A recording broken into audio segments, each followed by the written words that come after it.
Council, before you, there is a agenda. Administration, is there anything to add? There is not, Your Worship. Okay, thank you. Deputy Mayor, if I can have you make the motion, please.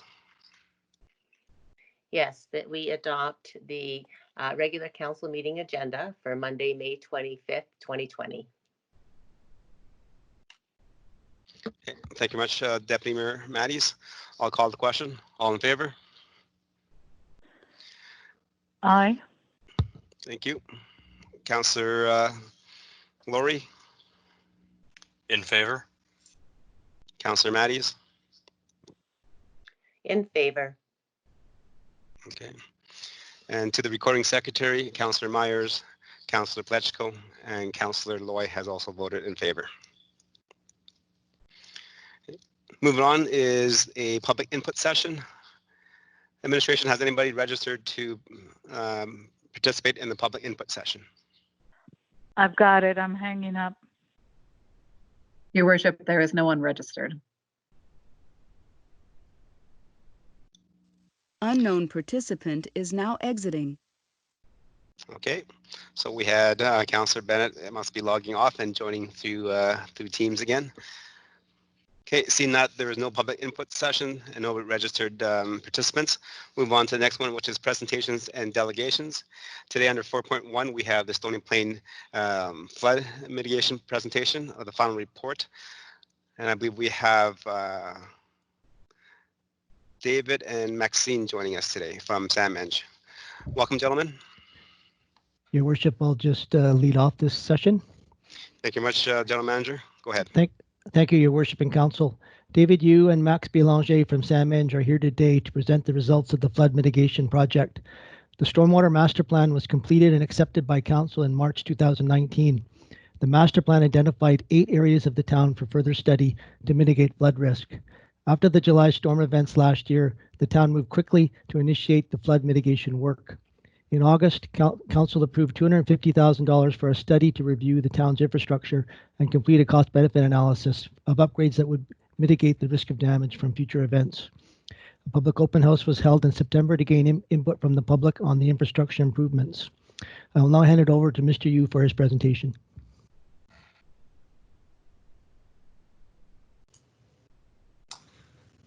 Thank you, Mr. Mayor and members of Council. I would like to first thank the town of Stony Plain for this opportunity to SAMENG to undertake the project. So myself and an engineer of SAMENG, Max Belanger, will do the presentation. We'll present jointly, and Max will begin the presentation with a discussion of the studies and also the technical solutions to some of the higher priority areas. So I'll have Max begin the presentation. Thank you, David, and thanks, Mr. Mayor and councillors, for having me here today. I'll get the presentation started. If we can scroll down on the presentation, since I don't have control of it here.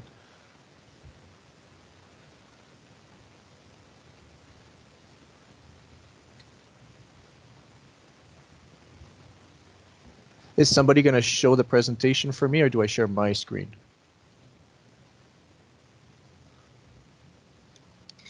Well, I believe you have to share your screen. Okay. Okay, I'm going to share. You guys see that's basically what's in the agenda? Yes. Okay, sounds good. So I'll just scroll through this here. I've been told we have about 20 minutes to present. So we're not going to go through absolutely everything from the master plan, from the flood mitigation program report, but primarily the key findings and recommendations that we're making. And obviously, if there's questions, I'm sure there's going to be a question and answer session later if you have any. So first, a bit of introduction and background on the project. As you know, last year had 2 big storm events in July, which we categorize as about a 1 in 80 year, 40-minute duration event, as well as a 130-year event that lasted about 50 minutes. Now, those are estimates. Those are not based on accurate extremely precise data, but we have a pretty good feeling that those were very extreme events. We know there was about 46 floods that were reported to the town, but there might have been, were definitely more floods throughout the town as well. So the objective of our flood mitigation program primarily was to develop a comprehensive flood mitigation strategy, some concept level designs, as well as short and long-term flood mitigation solution, primarily for the high-risk flood areas, which Ian has mentioned. There was 8 that we had identified previously in the master plan. So I'm going to start my presentation talking about the creek itself and what work we've done for that. I'm just going to try to center this on the screen. And then at the end, I'm going to focus a bit more on the local areas, more like on the streets, not so much related to the creek. So what we've done as part of this job, as part of this project, is we delineated the floodplain of the creek for the 5, 25, and 100-year event. And without going into detail, I'll show the results here as to what areas of town would be at a flood risk from a high water level in the creek. So starting at the upstream end, which is left, south it would be left on the map, and downstream would be right, which is north on the map.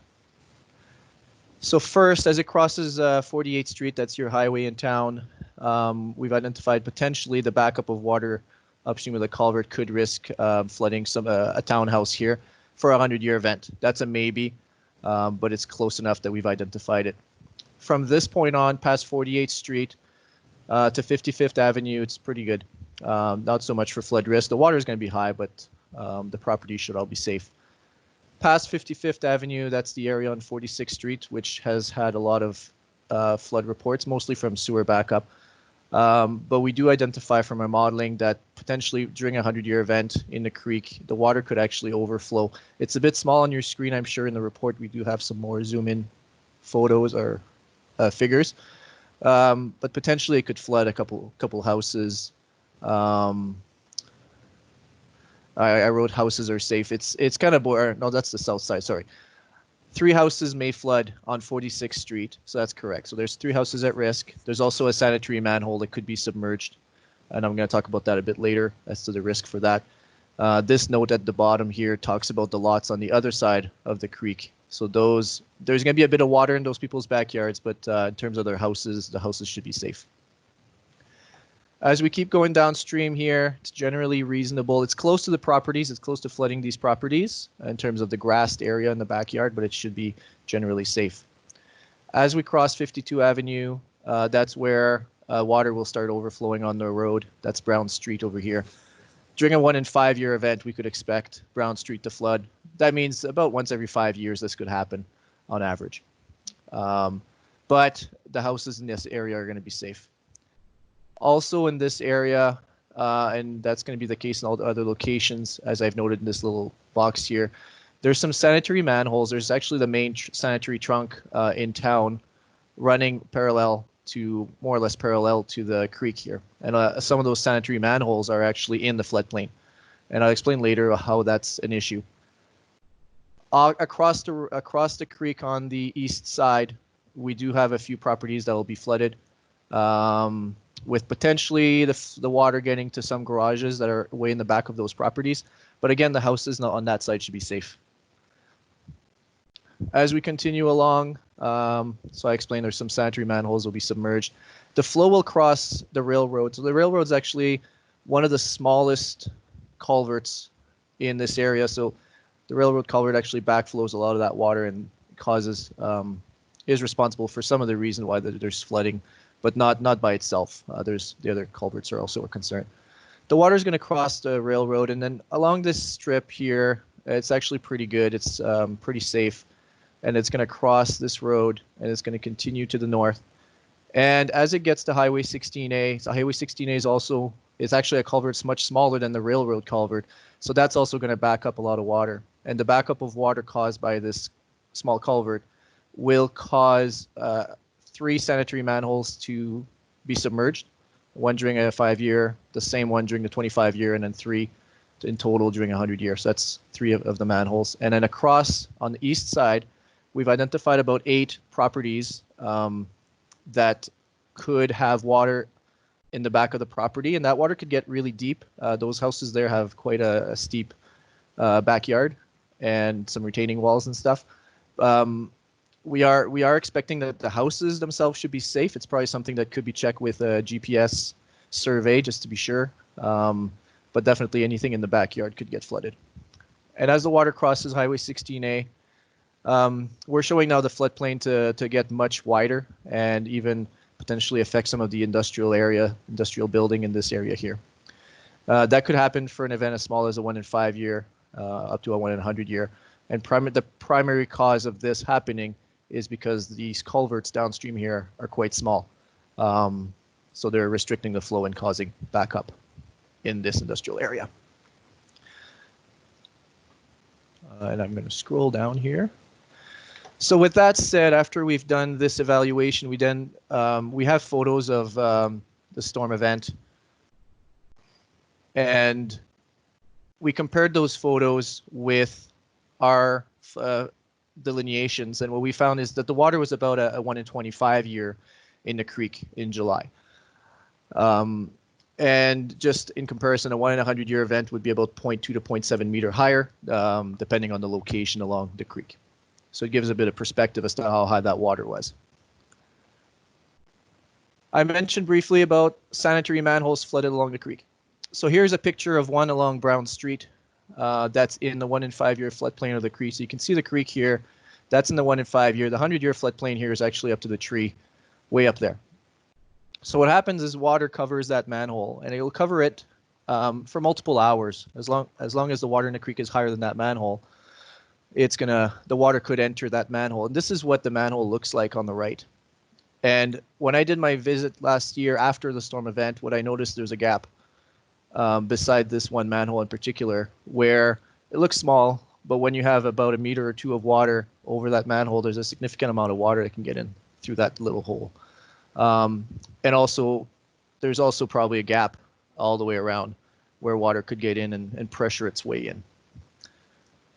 So this is one of the manholes I've identified, and I think I took it out of this slide for time, but there was a second one as well along Brown Street on the left side here that looks very similar. So you've got at least 2 manholes. I didn't investigate all of them, but I know of those 2 for sure that have a gap there. So what's happening with sanitary manhole sealing, and I wrote a bit of a explanation here, is so water could basically overflow on top of these manholes, or 8 of them, during a 100-year event. There's an additional 5. So there's 8 during a 100-year event. There's an additional 5 that are in the freeboard. We consider the freeboard to be about 0.3 meter above the 100-year floodplain. So there's an additional 5 in there. So that's about 13 manholes that could be flooded during a 100-year event. And that's quite a significant amount of water that could get in. So our recommendation for that is something that should be done pretty soon, is to extend the manhole barrels in the creek above the floodplain and seal them completely with some sort of sealant and wrap joint to basically prevent any sort of creek water from getting into those manholes. And if there's Unknown participant is now joining.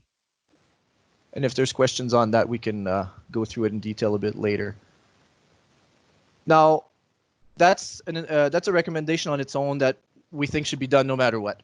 Now, in terms of the rest of the creek, so I've identified that there's issues with water flooding on some properties and on the road, and potentially flooding some of the homes, especially on 46th Street. There's 2 recommendations that we've made. There's 2 options. One of them is we upgrade all the culverts downstream. So every culvert that's shown in red are existing culverts that would be replaced, pretty much twinned, doubled in capacity. Now, because we would increase all the flow downstream, and we would basically increase the flow downstream of the town, that could pose negative impact on the downstream creeks and water courses. So there would have to be a recommendation for we call it a downstream buffer stormwater management facility with about 50,000 cubic meter of storage. Now, option 2, so we were thinking, that's quite a bit of work. So what can we do that's going to be less costly, less work, and achieve the same flood mitigation purpose? So that was option 2. So our thought was to upgrade a culvert at 52 Avenue and then replace a pedestrian culvert here or completely eliminate it, given there's already a bridge to cross here for pedestrians. And then instead of upgrading all the other culverts, is we basically build a stormwater management facility, a dry pond, that would allow water to overflow into the pond when there's a high flow event, temporarily stored in here. And with time, that's going to be providing enough buffer of flow, and that water is going to be slowly released downstream. There's the detail here of the pond. Just quickly, it's about 19,000 cubic meter of storage. It'd be about 2.3 meter of water depth. It'll fill in about 2 hours and empty in 24 hours. That's during a 100-year event. And if there's questions on that, I'm sure we can cover it through question and answer later.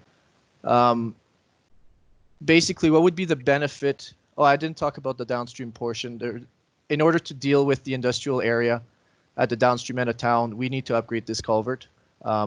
Or provide some sort of storage, but our recommendation would be to install a culvert here and provide some sort of buffer storage downstream of 7,800 cubic meter.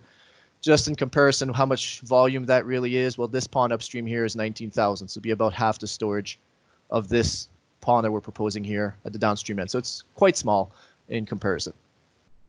So the benefit of that is twofold. Or I guess there's four.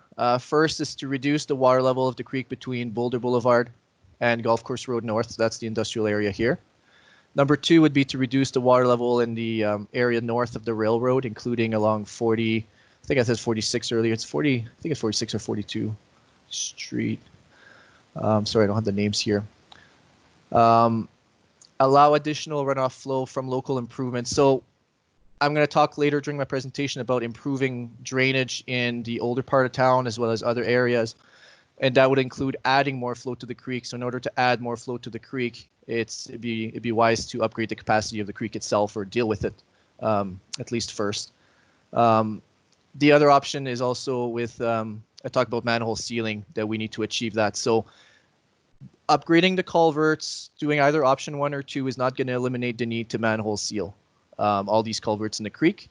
It's going to reduce the frequency that they'll be flooded, but it won't reduce the possibility of it flooding during a 100-year event. So that's the creek. And now to go on to the local areas. Ian mentioned 8 areas that were identified at the start, well, during the master plan that we had done last year, 2 years ago, maybe now.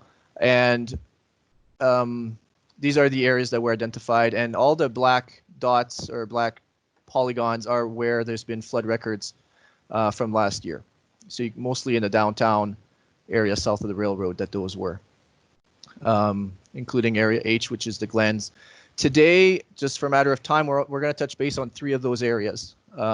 Area B and D, I guess 4 areas. Area B and D is 1. Then we're going to talk about area F, and we're going to talk about area H, which is the Glens. So area B and D, I have one slide here.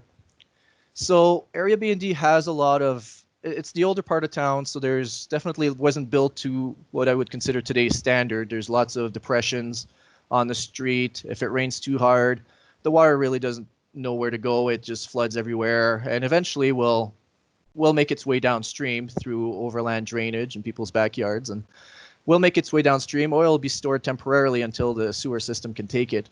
But that's going to cause a lot of flooding. And the map on the drawing on the left here kind of shows where that flooding is going to happen. Just for reference, 53rd Avenue on this figure is here. So we do know there's significant amount of ponding possible here in the park area. There's a lot of flooding potential here. And it'll basically, this water wants to go east and towards the creek and overflow into the creek.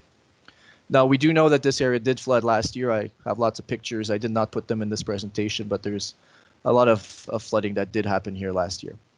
Our recommendation for this area is probably one of the most expensive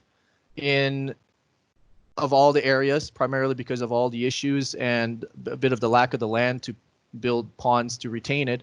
So our recommendation is basically to primarily pipe the water all the way from the upstream end where the upstream issues are, and pipe that all the way downstream along 53rd Ave and then turn on 48th Street and then continue east on 52nd Ave with a new outfall or connect to the new culverts in the creek right here at this location. There's a lot of different connections here and there in different locations to try to capture as much drainage as possible from those depressions. And the other thing you'll notice, we do recommend a storm pond that would be a dry pond in Charles and no, sorry, that's not Charles Anderson. That's the Lions Playground Park in this location. So the playground's located. Actually, there's a zoom in over here. We would not touch the playground itself. We would wrap around it and try to dig a bit of an excavation about 1 meter or 2 deep. And the purpose of that would be to store some of that water safely so it doesn't overflow and flood the properties. And it deals with drainage on a local level here. And one of the secondary reasons of the pond is it allows us to do a bit of a staging where we can provide a higher benefit at a lower cost earlier in the stage of this project, and yeah, provide just more benefit earlier for a lower cost. Now we'll switch to Area F. Area F is 46th Street, so it is 46th Street right here. So 46th Street, primarily the issue here is sewer backup, as far as I understand it from, However, there are also surface drainage issues affecting this area, primarily where the catch basins are at the low point on 46th Street. And we can see it from this picture. So not only the creek can flood those properties, but also significant amount of rain falling in this area could flood the low point on the road here and actually overflow through the same properties to get into the creek. So there's multiple things to do here with this area. One is our recommendation would be to regrade the property line between two houses that are right in front of that catch basin. Regrades, that will probably include having to remove a fence and reinstall it, and just make sure that the water can safely go from 46th Street into the creek. As you'll notice, there are already catch basin and a pipe running through those properties, but ideally we would just upgrade the diameter of that pipe to a very large pipe, but we don't believe there's enough space to actually do that installation safely without damaging the foundation of those two houses. So regrading is believed to be one of the better options. We're also thinking about adding catch basins. And although our simulations don't show it because we didn't go into the detail of going into the alley, however, we do know there's a bit of a low spot in the alley here that probably needs to be dealt with drainage having to overflow through properties. We talk about option 1 or 2. The other way to improve this area in terms of sewer backup will be to do all the manhole sealing that I talked about along the creek, as well as other locations in town, but mostly along the creek. Now to go briefly through Area H. Area H is the Glens, and there's definitely a lot of pictures online on flooding in this area, especially along Glenwood Crescent, as well as overflow from the schoolyard through the alley and to the south. So through our modeling, what we've identified is there's actually about an area of 13 hectare in this whole school area here that all wants to drain south into this one little catch basin that's in the schoolyard down here. This catch basin is in this picture at the top right here, completely covered with water. So obviously the amount of water going to that catch basin can't take that much water. It's way too small. And the pipe also is too small. So that water, when it completely fills up the depression, it'll overflow. So that's a picture of the water overflowing over the berm. And it'll overflow to the south. And as it does so, it actually can flood a lot of these homes that back onto the schoolyard. And that water then makes its way south into Glenwood Crescent, and then Glenwood Crescent itself, which is shown here on the left. A lot of water can pool on the street. Fortunately, most houses are safe. Definitely, if you live along Glenwood Crescent, you're not going to be impressed with how much water's on the street. But I don't think the flood risk is huge. Some cars could be flooded if they're parked in the low spots. Damage to landscaping, but generally speaking, not too bad. And the reason is the water right now is overflowing. When it gets to a certain elevation, it overflows into the agricultural area.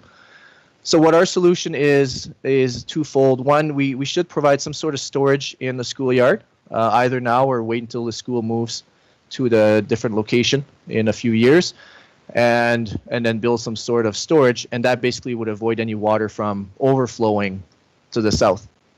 In addition to that, we're recommending to just improve the overflow along Glenwood Crescent, and while you're at it, there's the other two, the cul-de-sac here and another crescent here where you could improve drainage overflow to get the water out. Sanitary manhole sealing program. So I touched base about the manhole sealing along the creek itself. There was 13 of them, so those are the stars on this drawing. In addition to that, we've identified another, what would that be, 38 plus 43 plus 77, approximately another 100 plus sanitary manholes throughout town that would benefit from some manhole sealing. And we've ranked them based on high priority, medium, and low, and that's just based on, according to our model, how much water could get into those manholes during any sort of event.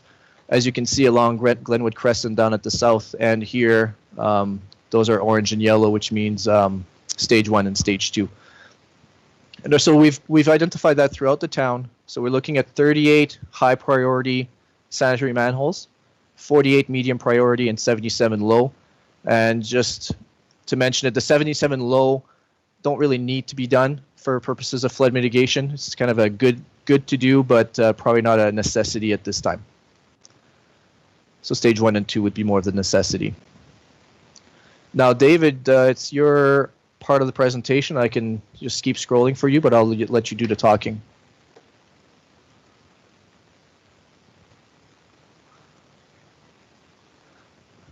Are you there, David?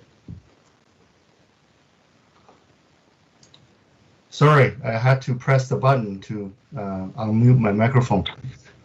So thank you, Max. I will now start to provide a summary of the cost and the benefit. So in terms of the cost, first of all, the improvements along Whispering Waters Creek, we looked at the two options as Max discussed. One is what we call a conveyance upgrade only. So we would upgrade all of the culverts starting from the downstream. And because of the requirement of the watershed, which is called the Big Lake watershed, we would need to install a stormwater management facility. The total cost of that will be $8 million. So it's quite expensive and probably would take a long time to implement. So option 2, as Max had explained, would involve upgrading of some local culverts, plus a stormwater pond beside the BMX track. So that total cost, which I do feel that we could still stage that, will be just under $3 million. Now, the other local improvements would total 11.7. And out of that 11.7 million, I would say 7 million will be the ones that Max had just explained. Okay.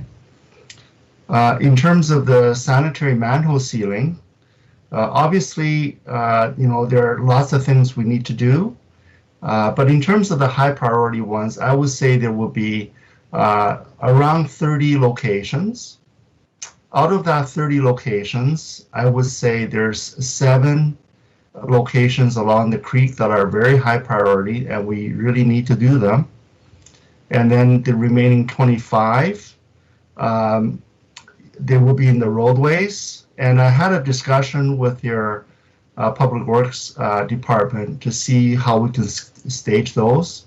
And those are possible too. So out of the 550,000, I would say, if you needed to do some essential work, you could conceivably do the highest of the priority ones for a lower number than that. Now, in terms of benefit, and we had tallied these benefits so that they are consistent with the expectation of, say, the provincial or federal government's mathematics. So this would include the avoidance of flood from a surface source. There are numbers that are substantiable for both vehicles as well as if you had a surface flood of a single family home. We use those. And we also tallied what will be avoided for sanitary sewer backup. And as you can see, the total quantity of benefit is quite a bit higher than the costs that are estimated. Okay. Am I still okay to go? I hear somebody talking in the back. Okay, I'll keep going. So, yeah, so, and this benefit Unknown would be, participant is now exiting.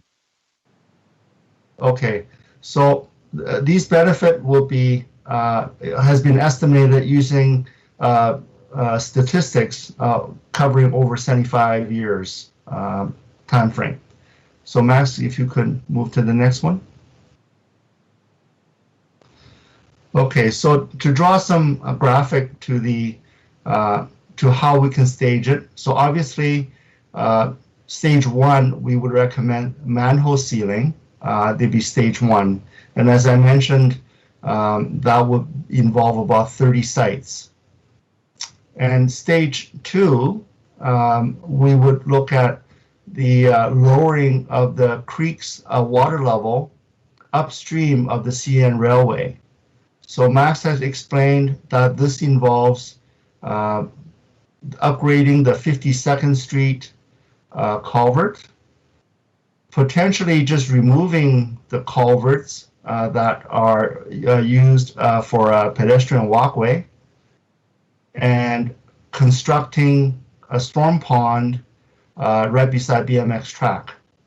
So if you were to do the 2 culvert replacements plus the pond, you will be looking at just under $2 million. And then we move into area B and D, which is the downtown area. So the pond in Lions Park and all of the piping that you see there, that would be just under $4 million. Okay, if you were to stage it, you can do that. As Max has mentioned, the pond offers temporary storage for that area. So you could build the storm pipes up to the storm pond and then stage the downstream portion as a future stage. So that's how you could look at doing that. If you had the money, obviously you can do the entire project in one go. The thing about area F, most likely it will involve a little more engineering and investigative work. Obviously, the homeowners that we are proposing to grade between their 2 houses have to agree to it. And also the manhole that Max had mentioned that's in the back alley, we right now actually don't know where it connects to.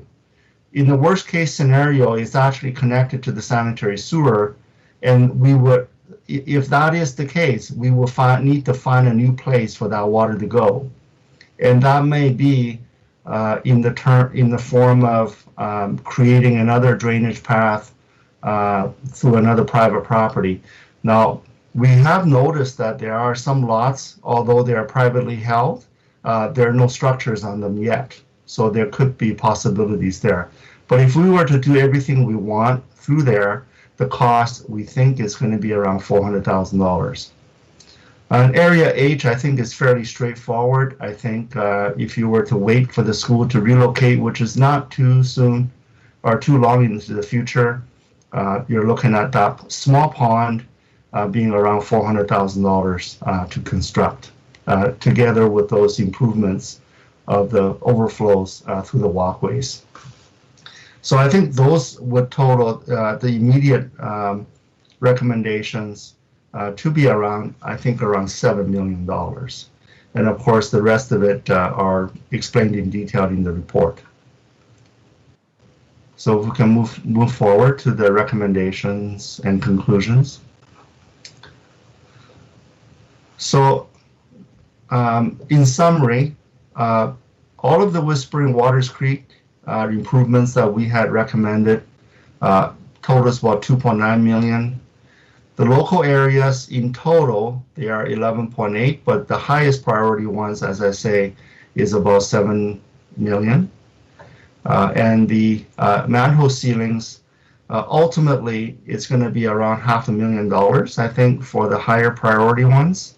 But for the first phase, our discussions are leading to the fact that you may be able to do something meaningful for about 100.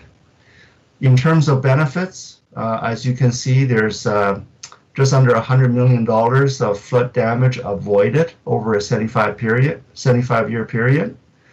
And an approximate count of homes, you'll be looking at about 300. Now, we do recommend that the town still embark on applying for federal and provincial grants, although the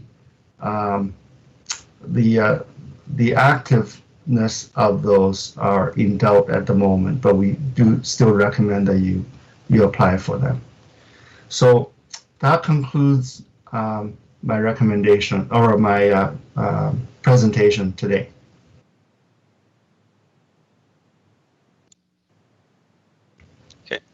Thank you, Max, and thank you, David, for the presentation. That was very informative, and lots of things for council to consider and discuss as we do corporate planning for the future. Members of council, any questions of clarity and understanding as we have Max and David with us right now?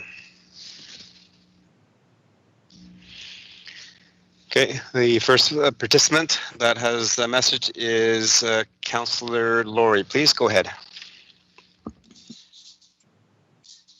Thank you, Your Worship, and thank you, David and Max, for the great presentation. Lots and lots of detail, but it was very high level, allowing a good understanding for ourselves and anybody who's watching. I do have a couple of questions, and the first is in response to the manhole ceiling that you spoke quite extensively about. My understanding was that we had already moved forward on some manhole sealing. Either yourself or administration, can you clarify that? And are those manholes that we've already moved forward with, are those included as ones that are recommended in your report, or are they excluded from the report because they're already being worked on? Your Worship, I can address that if you want. Thank you. Go ahead, General Manager. Thank you. Through you to Councillor Laurie. So in last summer in 2019, Council did approve $100,000 for manhole sealing in anticipation that would be we proposed that at the time in anticipation that would be a critical first step. And so the study here has confirmed that. So it is the same program that Mr. Yu and Sam Eng have spoke of today. So of the 550,000 in phase one, 100,000 is currently approved, and we are proceeding forward to maximize the benefit of that 100,000 this summer. Excellent, thank you. That's good clarity. And then, if I may, Your Worship. Go ahead. I'm also wondering, you briefly touched on it, but I didn't hear if there were any specific Unknown numbers. participant is now joining.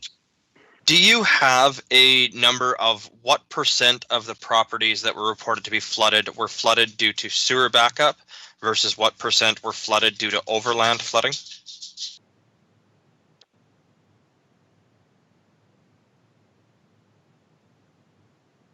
I can probably answer that.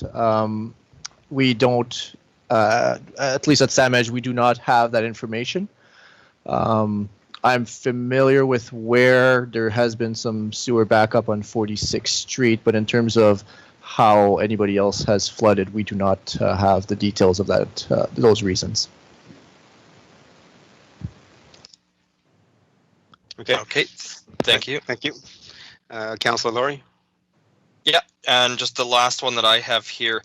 In respect to the schoolyard, you talked a lot about the flooding during precipitation events. However, that schoolyard also has a significant flooding issue with spring runoff. and the same type of event tends to happen with spring runoff. Is this solution that's being proposed, would that also manage spring runoff and the thaw in the spring, or is that a different problem? Mr. Mayor, it's David through you, if I may answer that. Go ahead, sir. Okay, yes. There are two separate problems, although the pond will help for the spring runoff as well. But I would think that the volume of water during the spring is is larger than the volume that we're designing for the summer rains. The spring problem is predominantly a problem of that catch basin and the catch basin lead not working.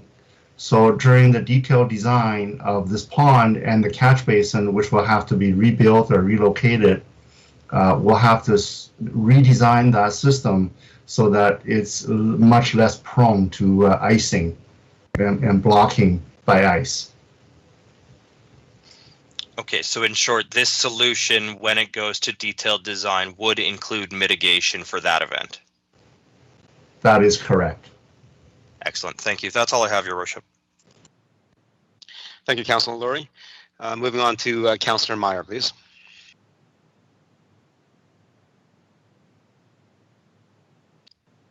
Thank you, Your Worship. And my question also is in regards to the schoolyard. I'm curious if during these plans, because I know we have another storm pond that we are looking at having to create for the incoming school. And I'm just curious if there's any opportunities for, I guess you'd call them synergies, to build maybe one pond that solves two problems there, or if that was looked at all. Okay, General Manager. Your Worship, Sam Menge is also the engineer on the new school project, so I'll let Mr. Yu take that question as well. Yeah, Your Worship, through you to Councillor, we have looked at the catchment area because we were aware that not only the old school site but the lands to the north of the site may ultimately require some scheme for redevelopment. So that has been looked at, but I would say that would be a much longer term, larger scheme to deal with. From an elevation viewpoint and the location viewpoint, we're not able to create one stormwater pond instead of the two for these two separate issues here. So this pond that we are looking at, which will be having a volume of about 3,000 cubes, is going to need to remain at approximately this location, even when this area goes through a redevelopment. The new school site currently will be accommodated by draining to an existing pond to the north, and ultimately in the future, the replacement of that and where that land is not going to be able to accept this flow without significant amount of capital investment. Yeah. Thank you. Does that answer your question, Councillor Meyer? Yes, it does. Thank you very much. And if I just for another one, if I could. Okay, go ahead. Thank you. Once the water drains out of the Glens area into the agriculture area, does that water find its way back into the creek system, or what happens to it after there, or does it get all absorbed just by the area there, the agriculture land? Mr. Mayor, through you, the overflows does cross the highway again, the culvert through the highway, and ends up back in Whispering Waters Creek. So really the retention of that water is just the benefit of that very wide agricultural area, and is able to hold the water at a much lower elevation. So therefore, it allows the drainage out of the subdivision. Okay, thank you. Councilor Meyer? I'm good. Thank you very much. Thank you. Moving on to questions, it would be Councilor Matties. Deputy Mayor, go ahead. Thank you, Your Worship. I have a question with regards to Area F. There has been significant water runoff from Forest Green School into the back area there. I've seen a number of photos of that. So that's the Whispering Cove community backing onto the Forest Green School. What are your recommendations in terms of would there be grading in that area as well? Or would your surface pond and issues be able to solve that?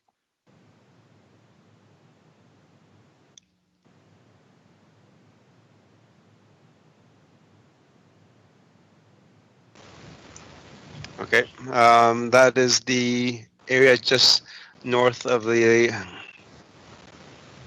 suggested area, right there. Thank you very much. I can I answer this question? Sure, go ahead, Max. Okay, thank you. So we did touch base on that area in our report on requests from the town.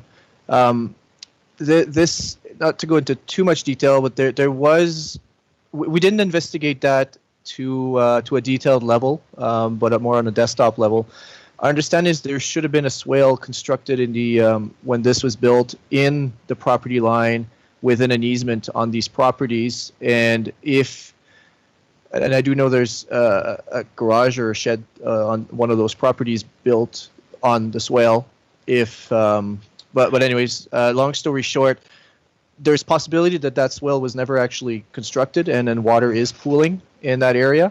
So our recommendation would be to do an investigation to actually confirm the issue, and if the issue is that there is no swale, I mean to put back the swale in the property will be very challenging given the infrastructure in the garage that it was built.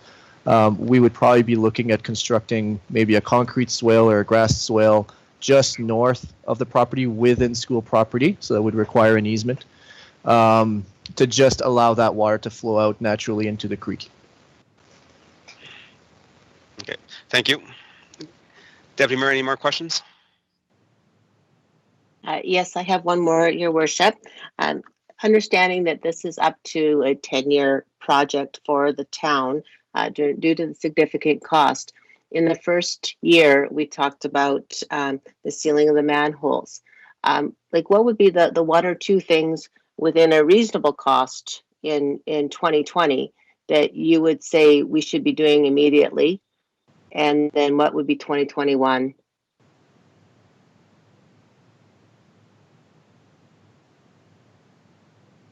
Okay, David or Max? Yeah, I'll give this a try. I would say that in 2020, the two things that you could contemplate doing, one would be the manhole sealing, as you have mentioned. The other one really would be to try and lower the Whispering Waters Creek water level. I don't know how much you are willing to spend beyond the manhole sealing cost, but one thing you could do would be to remove the culvert and the pedestrian walkway. I know that will be an inconvenience to some, but there is a perfectly good walk path through that creek just 50 meters north. So if you remove that walkway culvert, it will lower the creek's level. And we will need to confirm, but we don't think that will negatively impact anyone, because that water will accumulate around the CN culvert, and to the one side is where we were proposing to build a pond, and also the BMX track, which if it got wet is probably not overly damaging. And to the west, we feel that development is high enough. So that will be a fairly immediate benefit. And moving. Thank you, David. Okay. Okay, so that's culverts and the sealing of the manholes and then removing of this culvert. Yeah. I think that was the Councilor Matty's Deputy Mayor was asking for the top two priorities that we can probably do in 2020 if we, as a council, wanted to. Deputy Mayor, anything else?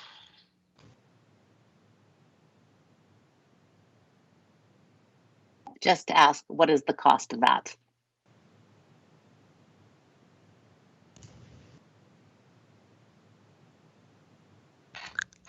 Your Worship, through you to Councillor Matty's.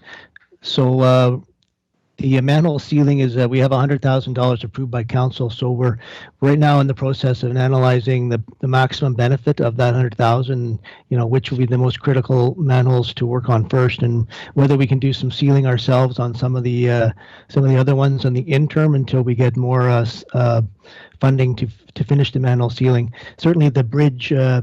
I would call it the additional bridge pedestrian crossing, which is somewhat secondary because there is another close by pedestrian crossing that could remain. We can look at that and try to achieve some of those benefits if feasible through our existing operations budgets. Okay, thank you very much.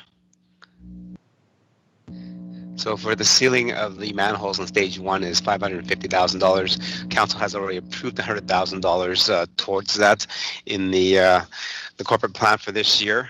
So I think Councillor Matty's, our Deputy Mayor, was asking about what would it cost if we did that, and also then what is the cost of actually removing that the bridge and that culvert on number 2, where it was recommended because there's walkways 50 feet on both sides.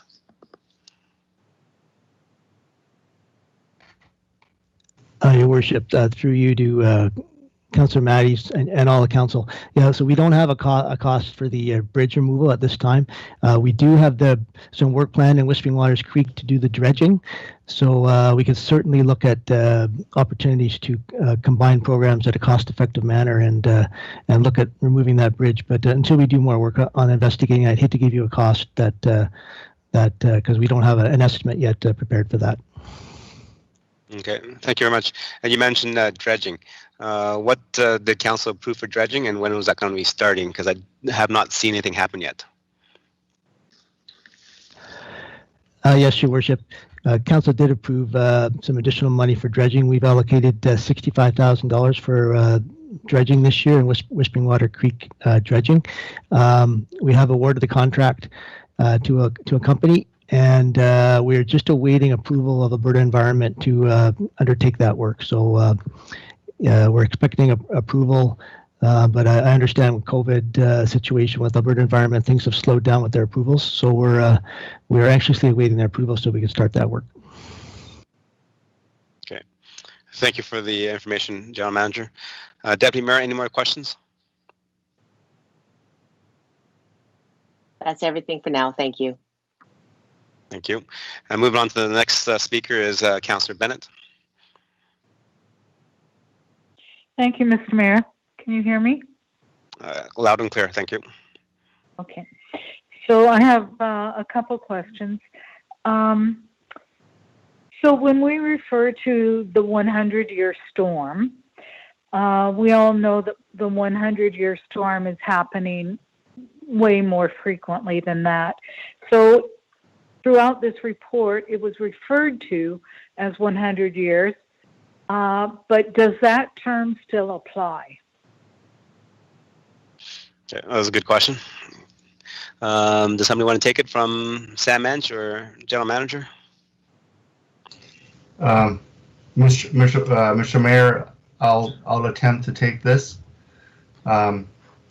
Yes, our recorded history is 100 years, but really our understanding of the actual rainfall itself, I would say, is less than 40 or maybe 30 years. Right now in the Edmonton region, we do categorize what we've used as a rainfall event as 100 year is just based on all the data that we have. It is possible in future years that as we collect more data, that size of rainfall will change.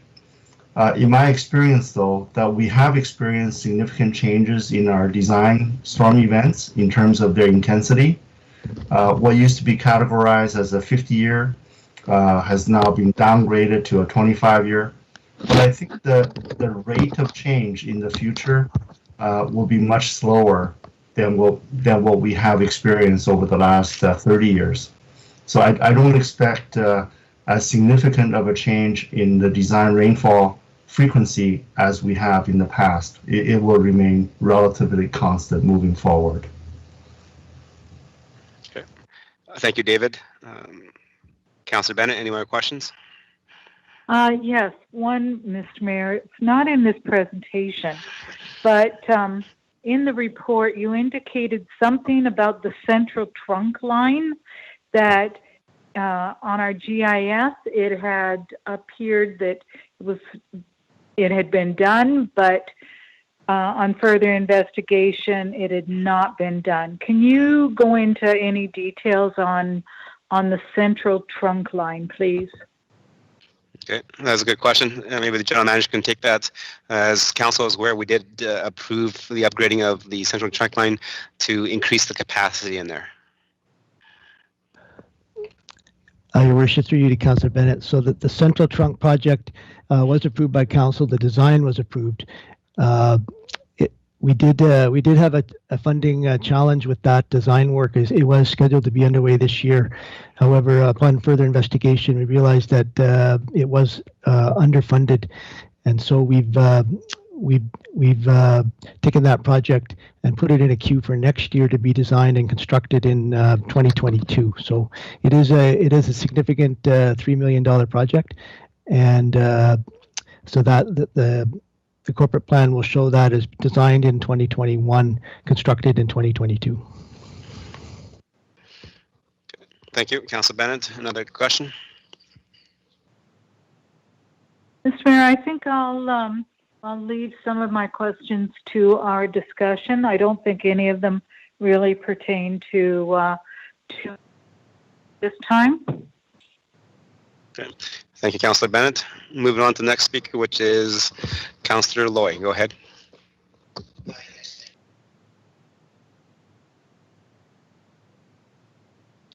You have to unmute.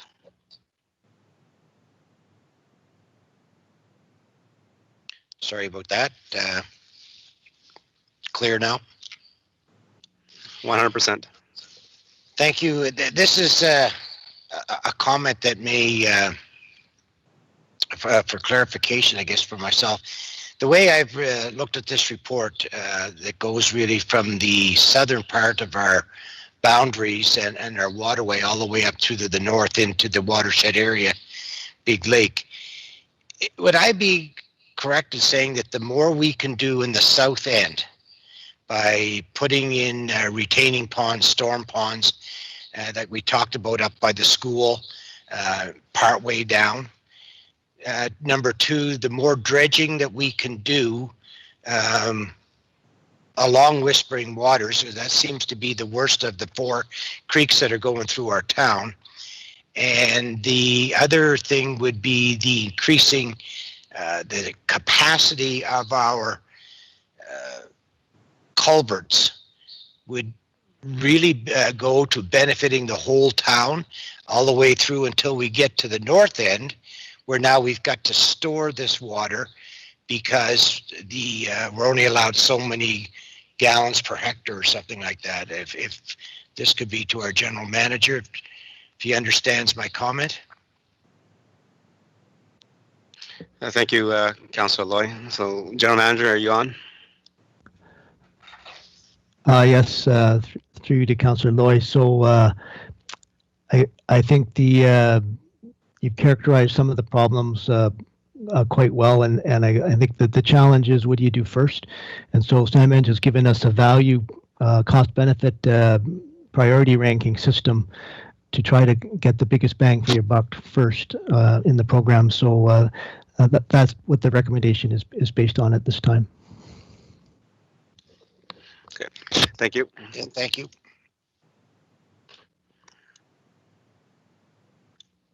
I know, Your Worship. Okay. moving next on the queue is Councillor Bennett again. Thank you, Mr. Mayor. Please bear with me. I'm having some technical difficulties. I note in my notebook that I made comments on page 30 and 31 of the presentation, but I can't get to my agenda in order to see what those questions were. Could you scroll to those pages on the on this presentation to kind of renew my memory of what those questions were? Yes. So it's back to the strategy and the cost benefit ratio, and similar to some questions that the deputy mayor had regarding removal of the walkway and culvert. Okay. Yeah, it wouldn't have been that. That's all right. I'll follow up with general manager maybe after the meeting. Yeah, sounds good. Any other questions from members of council? Okay, seeing nobody has chimed in, I will have a couple questions myself.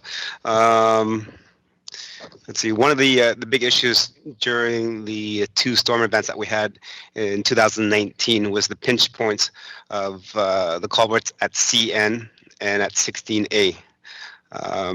How long is the process to get approval to twin those or to widen those culverts at those locations?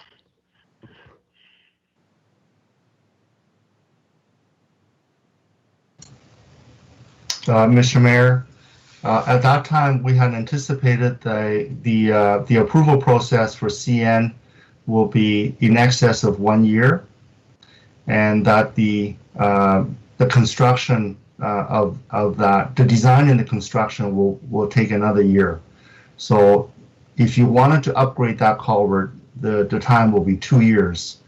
However, there will be complications associated with upgrading that culvert. So we actually further studied the situation, and although the CN culvert is undersized, it does have somewhat of an overflow route. There's a walkway underneath the railway immediately west of it, and should the creek get high, that will be another way the water will get through the culvert. So under option 2, where we're looking at constructing a pond and upgrading culverts upstream of that pond, it will not require upgrading the CN culvert. Okay, thank you. And what about 16A?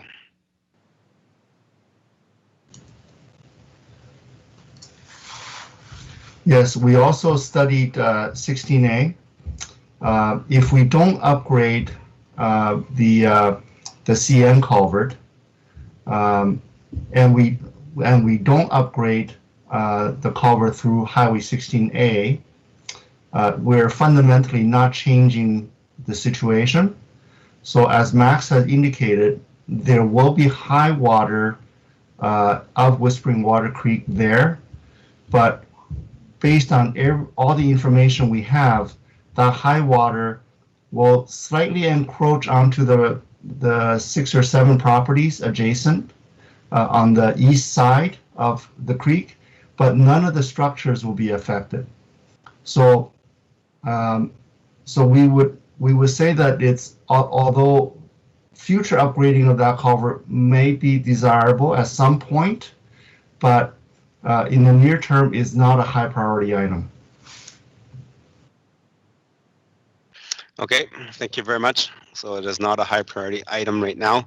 And then I just have another question that kind of ties into what Councillor Loy had said earlier regarding the fact that water throughout our community flows from southwest to northeast to our community through 4 streams that then tie in together and eventually head into the North Saskatchewan River. Is there anything that Parkland County can do to mitigate that water coming into our community faster? As development happens to the southwest of the community, that could also push more water downstream into our Whispering Waters Creek and etc., causing problems in our community.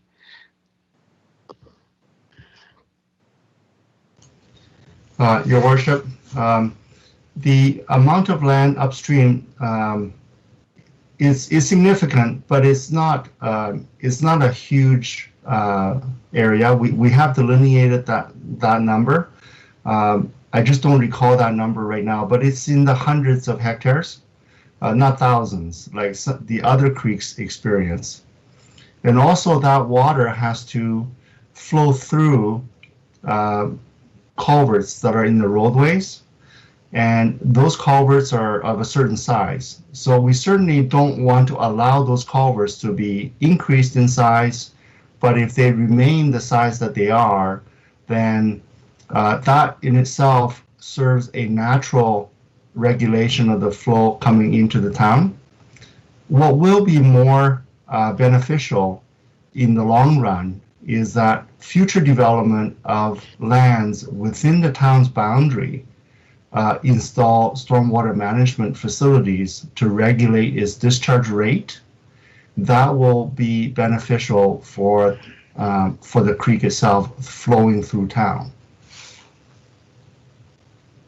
Right, for sure. And as we have new subdivisions coming online within the town's Stony Plain, that is one of the things that we have to do is to do storm management ponds, and that's the reason why we have so many of them in the new subdivisions. The old subdivisions do not have, and that's the problem that we're kind of dealing with right now with the flooding that happened in July of 2019. Thank you for that. Councilor Plechko, you have a question?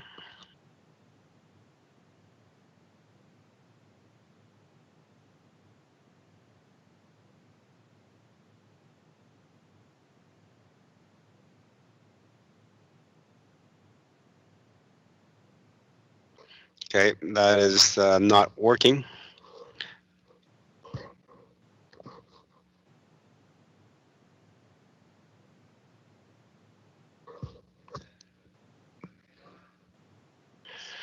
All right, Councillor Plechko is having problems with his mic. Okay, as our IT is coming, we'll move over to Councillor Laurie for a quick question, then I'll come back to Councillor Plechko. Go ahead, Councillor Laurie.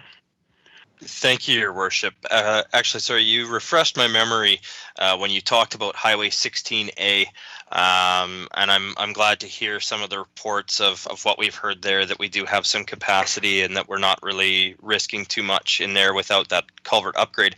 But I did have a question. In the area where the culvert crosses underneath Highway 16A, in between the St. Andrews subdivision and the Meridian Heights subdivision, adjacent to Highway 16A, there's a significant green space in there that actually is quite a bit higher than the creek. Would it not be feasible, or I guess the question would be, would it be more feasible to have a stormwater management facility built there than increasing the size of the culverts, or is the risk and the potential for any water issues there so low that there really is no recommendation for any action to be taken there? Okay, that's a good question, Councillor. I think we raised the question as a council when we first had the presentation. Yes, Mr. Mayor, we did look at a lot of different locations for storm ponds, particularly downstream of the CN crossing. The reality is that you have a sanitary trunk on that side of the creek. It also crosses the highway, not exactly the lands that you're talking about, but in order to put water there, we would need to cross that sanitary trunk, and it's not movable. So after studying that, all the lands on the west side of Whispering Waters Creek between the CN rail and the highway, we did come to the conclusion that it's economically challenging to put a pond there. Okay, thank you for that, and that's good to know, and that's probably one of the reasons why maybe the Brown Street playground was not used as a storm pond as well. Yes, Thank you, that, Your that is, Worship. Would there be a possibility, Your Worship, of some kind of mapping which would show us where the main trunk line is? I'm not understanding where that main trunk line is in conjunction to Whispering Water Creek adjacent to Highway 16A, because the creek takes a significant turn in that area, and I'm just looking for clarity where that trunk line actually exists.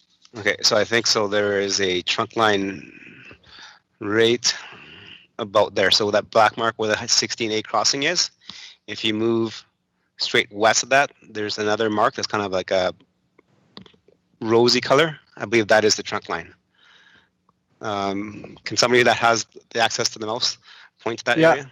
I can move along the alignment of the trunk with my mouse. Okay, thank you. So starting upstream, I'll start here, but it does go further upstream. So the flow will flow down 46th Street. Then it will cross Whispering Waters Creek, flow north. Then, if I'm correct, I think so, it does cross again Whispering Creeks. Then it is constructed in the green space between Brown Street and the creek. Pretty much parallel to the creek on the west side. Then it crosses the 49 Avenue and CN Rail, still on the west side. Then you can see at the red line here, it kind of goes a little bit further away from the creek at this point, and then the creek comes back in, and then it's again extremely close, and that's where we have some sanitary manholes in the floodplain. Then it kind of follows the edge here to this point, and then you can see it here crossing Highway 16A. And then from here, we are not showing the continuity of it, but it continues straight line to the north. Excellent, thank you. Yeah, no, that's really hard to see on the map view through Microsoft Teams, but I was able to trace your mouse there. Thank you. Thank you, Councillor Laurie. Councillor Plechko, have we got his mic working? Are you able to hear me now?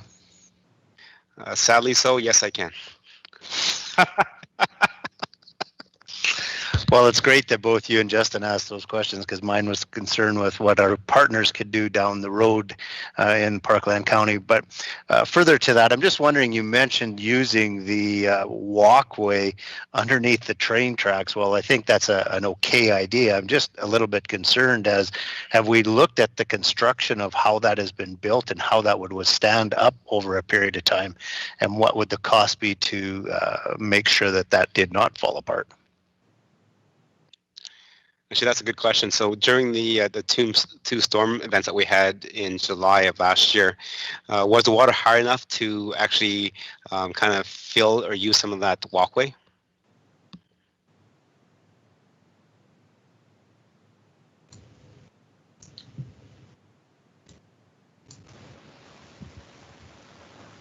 I can attempt to answer. I don't have the I don't believe it did, and according to our floodplain mapping, even during a 100-year event, it should not happen.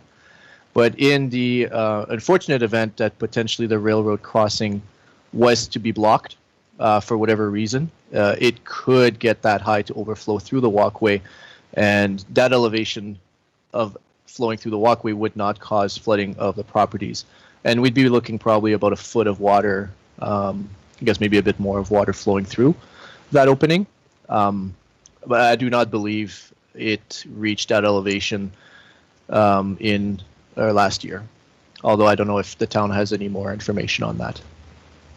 Okay, thank you. Members of council, I guess we were around town during that those two flood events. Did anybody notice anything at that level? Your Worship, it's Councillor Laurie here.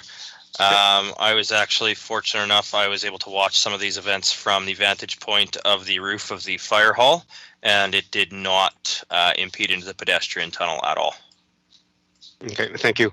So as David Yu has mentioned, that there is capacity there, so if it does block up enough at the CN tracks, it can overflow into that and then across across the and underneath the tracks. So thank you for that clarity, Councillor Laurie. Councillor Pletchko, any other questions? Nothing at this time. Okay.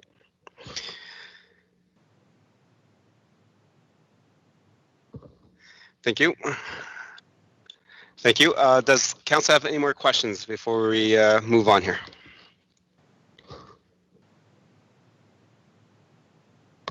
Okay, I don't see any more questions coming in. So again, that was a very good presentation. That was very, very thought out, and I appreciate the fact that both David and Max took the time to prioritize some of the recommendations so that council can discuss it during our corporate plan and to have a good and thorough discussion to see which projects move first to, as I think the general manager said, the biggest bang for our dollar. So what we do to help the most residents in our community first. With that, I believe we're finished the presentation. So thank you, David, and thank you, Max, for joining us today. Thank you.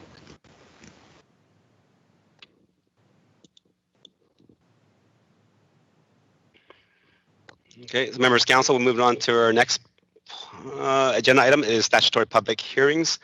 There are none scheduled, so we'll move past that. Moving on to next is the adoption of council minutes of the RCM May 11th. Councillor Meyer, please. Thank you, Your Worship. The Town Council approved the Town Council meeting minutes as presented. Thank you. Members of council, you've had a chance to read them prior to the meeting today. Any errors or omissions?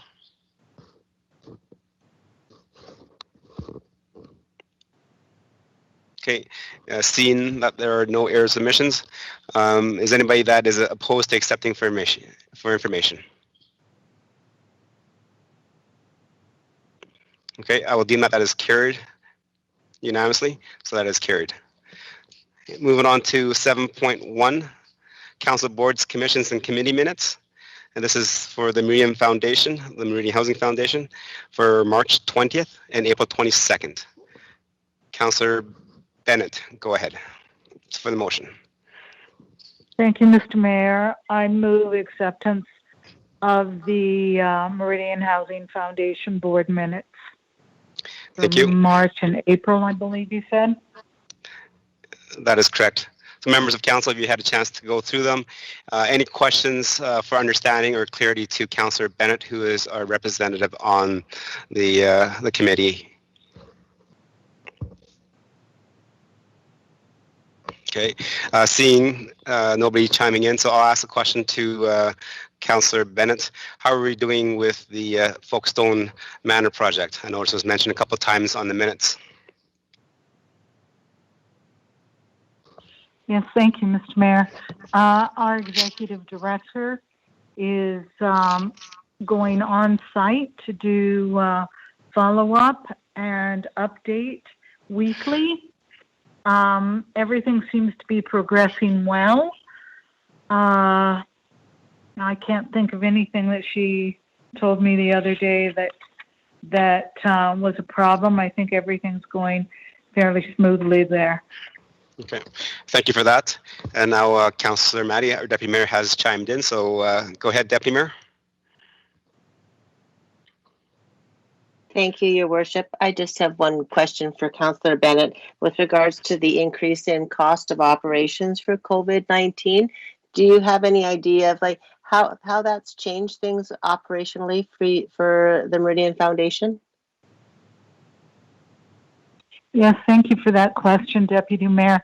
I was just on a conversation with our executive director today and asked that very same question. So right from the beginning, Lori Ansley and I know started keeping track of how much extra money was being spent on PPEs and on staff costs.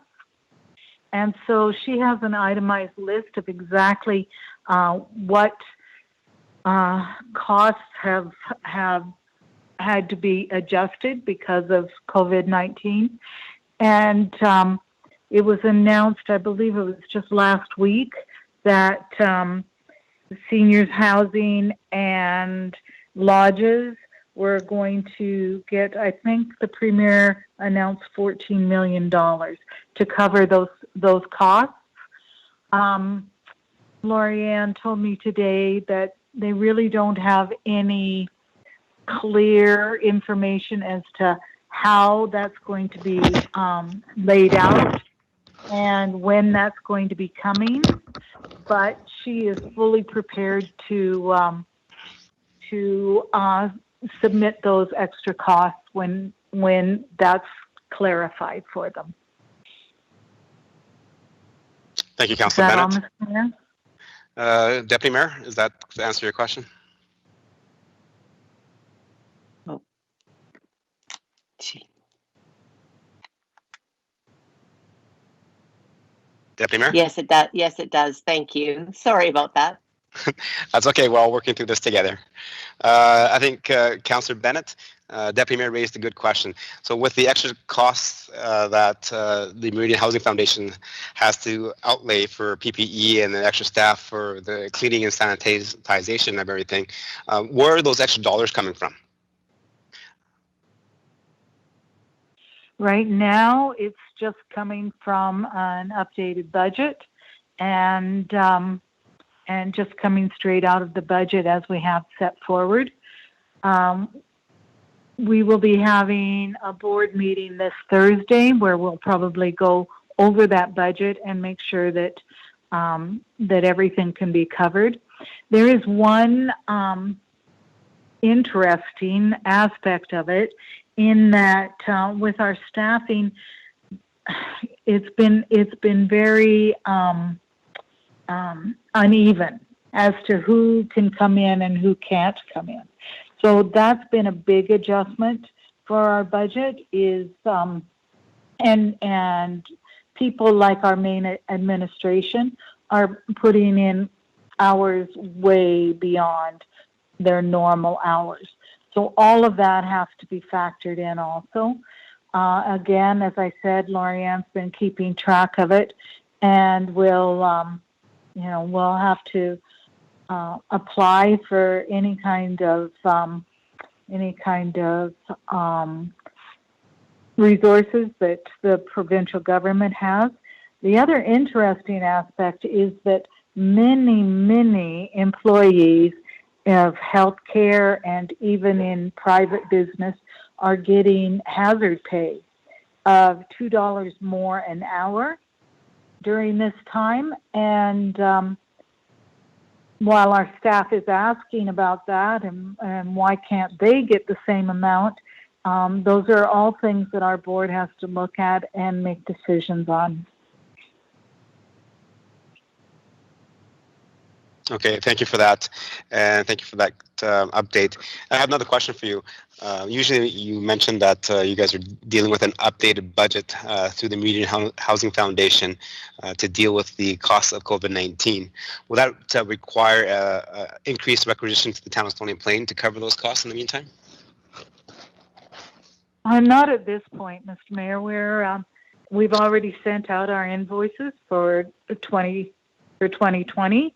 And I believe, as you noted, that there was no increase to our requisitions except, the normal cost of living kind of things. So, so we have not applied any extra requisitions for any of our municipalities.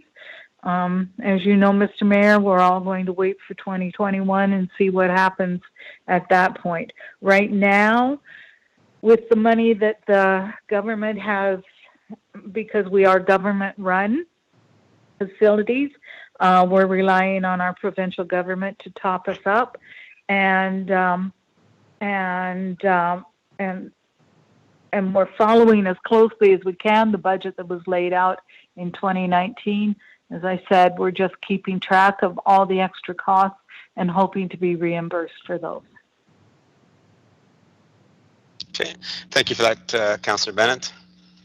Any more questions from members of council?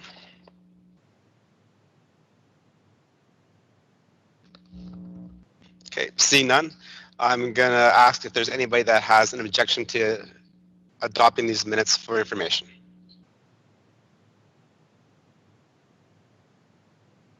Okay, seeing none and hearing none, I will declare that has passed unanimously. Okay, before we're moving on to next is bylaws. There's no bylaws to deal with tonight.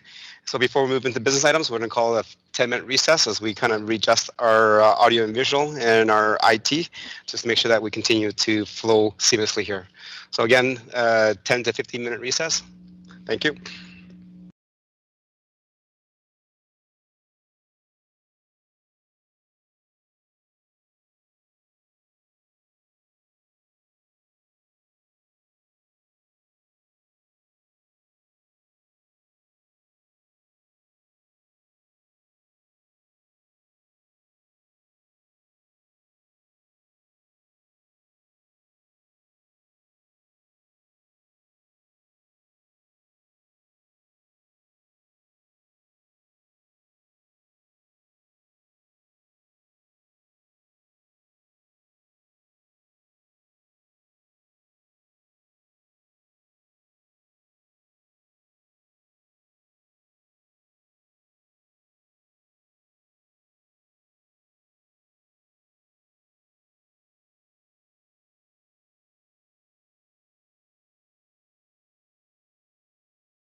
We're back. Okay, welcome back, ladies and gentlemen, members of council, members of the public. We're back to our council meeting. And continuing on with our agenda, it is now business items. Moving to 9.1 is the flood mitigation report. Councillor Laurie, please. Thank you, Your Worship. I'll move that Town Council accepts the flood mitigation report for information.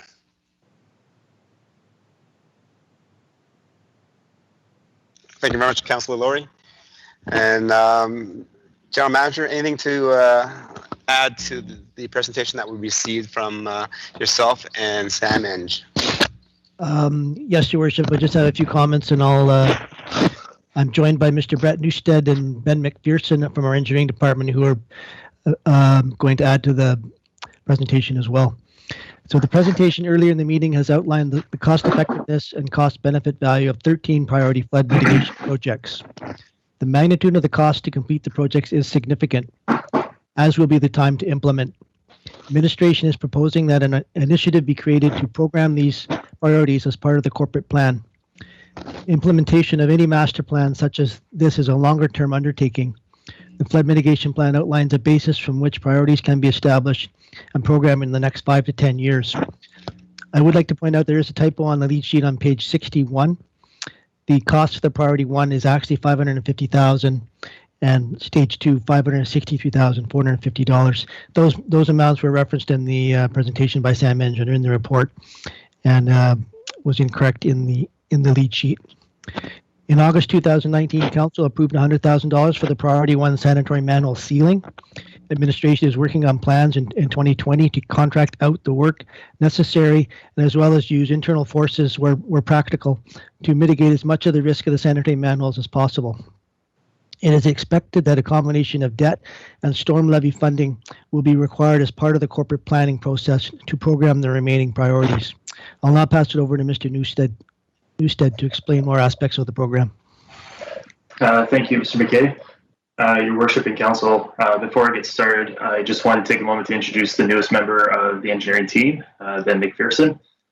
Ben is the town's newest project engineer. He is an engineer in training with previous experience working in municipal governments.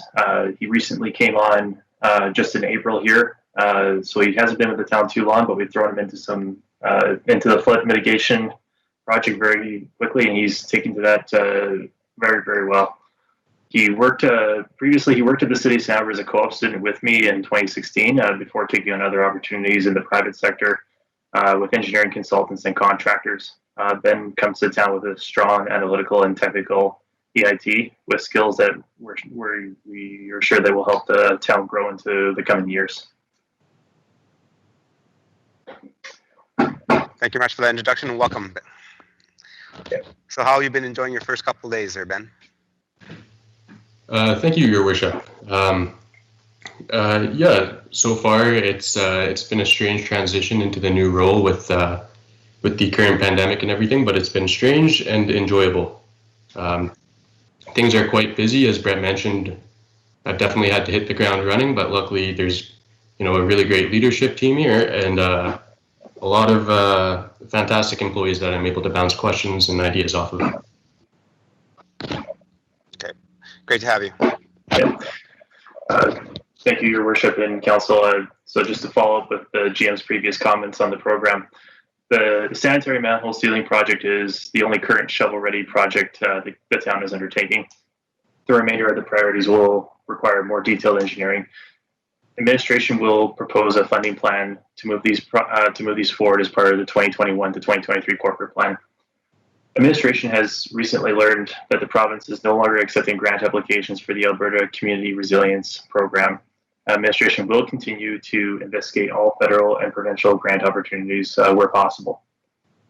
Other aspects of the flood mitigation project that are also underway include the infill and infiltration study, which is a storm water impact on the sanitary system, installation of rain gauges in town facilities, installation of sanitary flow monitoring gauges within our sanitary system, Whispering Waters Creek cleaning, currently, as Ian pointed out, awaiting some environmental approval, catch basin cleaning, catch basin replacements, and follow up on the province's disaster recovery program application for 2019.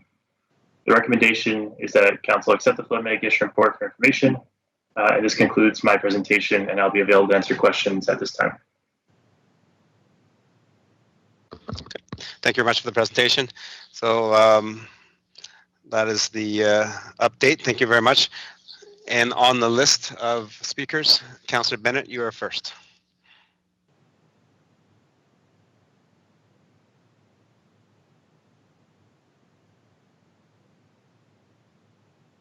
Councillor Bennett? Yes, thank you, Mr. Mayor. I'm just switching back and forth from this to that. So thank you, Mr. Mayor. So I'm a little concerned about the funding applications. Like the charts that we've seen in this report show us exactly which projects that that the ACRP can cover, and now we don't know for sure. They're not accepting applications. So I guess my question is, are there other funding opportunities that are a little bit more of a sure thing, or what's our backup plan if we cannot get those grants? Good question, Councillor Bennett. And maybe when staff answer that, they can also answer what is the status of our applications that we applied for in 2019 for grant funding to help with the flood mitigation. Your Worship, through you to Councillor Bennett and all council, I'll let Mr. Newstead speak about the disaster recovery program grant funding, which we applied for last year. At this time, we were disappointed that to hear that the province was no longer accepting applications for the ACRP grant program. We do know that there's a large stimulus funding which is coming out both provincially and potentially federally. So I think at this time our largest opportunity would be to look for shovel-ready projects to get. We understand sometimes the timeline for those things might be up to a couple of years, so which would fit nicely to the beginning of some work we might be able to achieve over the next 2 years. So at this time, I guess that's basically the update we can provide, and we'll continue to monitor all grant opportunities as we go through. Perhaps Mr. Newstead could supplement the disaster recovery program status. Thank you. Thank you, General Manager. Your Worship, through the Councillor Bennett, we are continuing on the application process for the town's initial disaster response for projects that, such as funds for repairs of damaged assets. Some of these projects don't fall within the scope of the flood mitigation plan and aren't eligible for the DRP funding. However, we are working closely with our partners at the Alberta Emergency Management Agency right now to make a list of projects that are cost recoverable. That project list is still being discussed with the province. Okay, thank you very much for that. Councillor Bennett, does that answer your question? That answers one question. I do have another question, Mr. Mayor. Okay, go ahead. So we have some big construction projects going on. One is north of Boulder Boulevard. That's Alliance Church that's going on there. Now, there is a stormwater pond there already. So any mitigations that we make in that area, is that going to be affected? And my second part of that question is on the school site, that property is under negotiations as to land swapping that. So how will that affect the stormwater pond that is proposed to go in the central school area? Okay, General Manager. Your Worship, through you to Councillor Bennett. So on the Alliance Church site, I do know that that site does have stormwater management adequately serviced at this time. There is some work that was referenced in the report that Sam just gave for the North Industrial Park for some surplus storage before exiting the town along Whispering Waters Creek. So that is a different area and a different challenge. In particular, there's a couple of culverts there which are at a funny angle and cause some issues. So that's why it's one of the priorities listed in their report. So that's the update on that one. And in relation to the school project, it is the subject of an in-camera discussion later in the meeting. So I would suggest that matter may be best handled in camera. Okay. Thank you, General Manager. And yes, and these projects that have been suggested can be done over a 5 to 10 year period. So it will not be happening this year or next year. Councilor Bennett, anything else? No, that's all. Thank you, Mr. Mayor. Thank you. Next on the speaker's queue is Deputy Mayor Matties. Go ahead. Thank you, Your Worship. I have a couple of questions. One is going back to the disaster recovery plan that was applied for in 2019. I'm not clear on which projects are eligible and what are not, and what was applied for related to stormwater. So I'd appreciate clarification on that, first of all. Okay. Your Worship, through you to Councillor Matties. I'll start, and perhaps Mr. Neustadt can supplement. So the disaster recovery program is suitable, or the criteria is for damaged infrastructure. So the town applied for infrastructure that was damaged. I don't have the exact specifics in front of me, but I do know we had some trails and culverts type damaging situation. The projects in the flood mitigation plan are not things that were damaged. There would be new infrastructure or improvements that would improve the system, but they're two different related projects. Perhaps Mr. Neustadt can elaborate on what we exactly applied for. Thank you, General Manager. Through Your Worship to Council. So I'm just trying to pull up a really quick list here of what we've applied. So bear with me 1 second. We did apply for funding for culvert cleanup, that mostly costs that were incurred by Public Works to clean up some culverts around town immediately following the floods. There were asphalt trail repairs that were applied for. There was the dredging of Whispering Water Creek that was applied for, and then there were cleanups in and around the North Business Park, as well as cleanup for the Stony Plain in and around the Stony Plain Community Center. And that was, and also just some other administrative costs that were applied for. Okay, thank you. Second question, Councillor Matties. Deputy Mayor, go ahead. Thank you, Your Worship.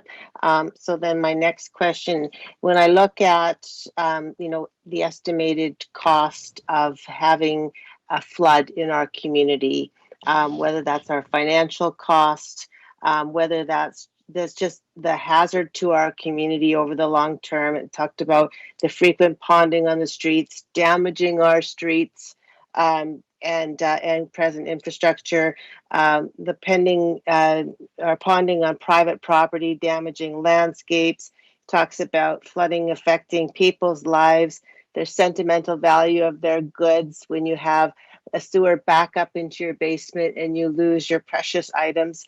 I heaven forbid we're putting a brand new library downtown, if we had some flooding downtown. So to me, it's very, very important that we put some things together sooner than later to make sure that we're impacting the greatest amount we can in the early, this year, next year. So my question is with regards to, is there additional funding required to do an immediate step one?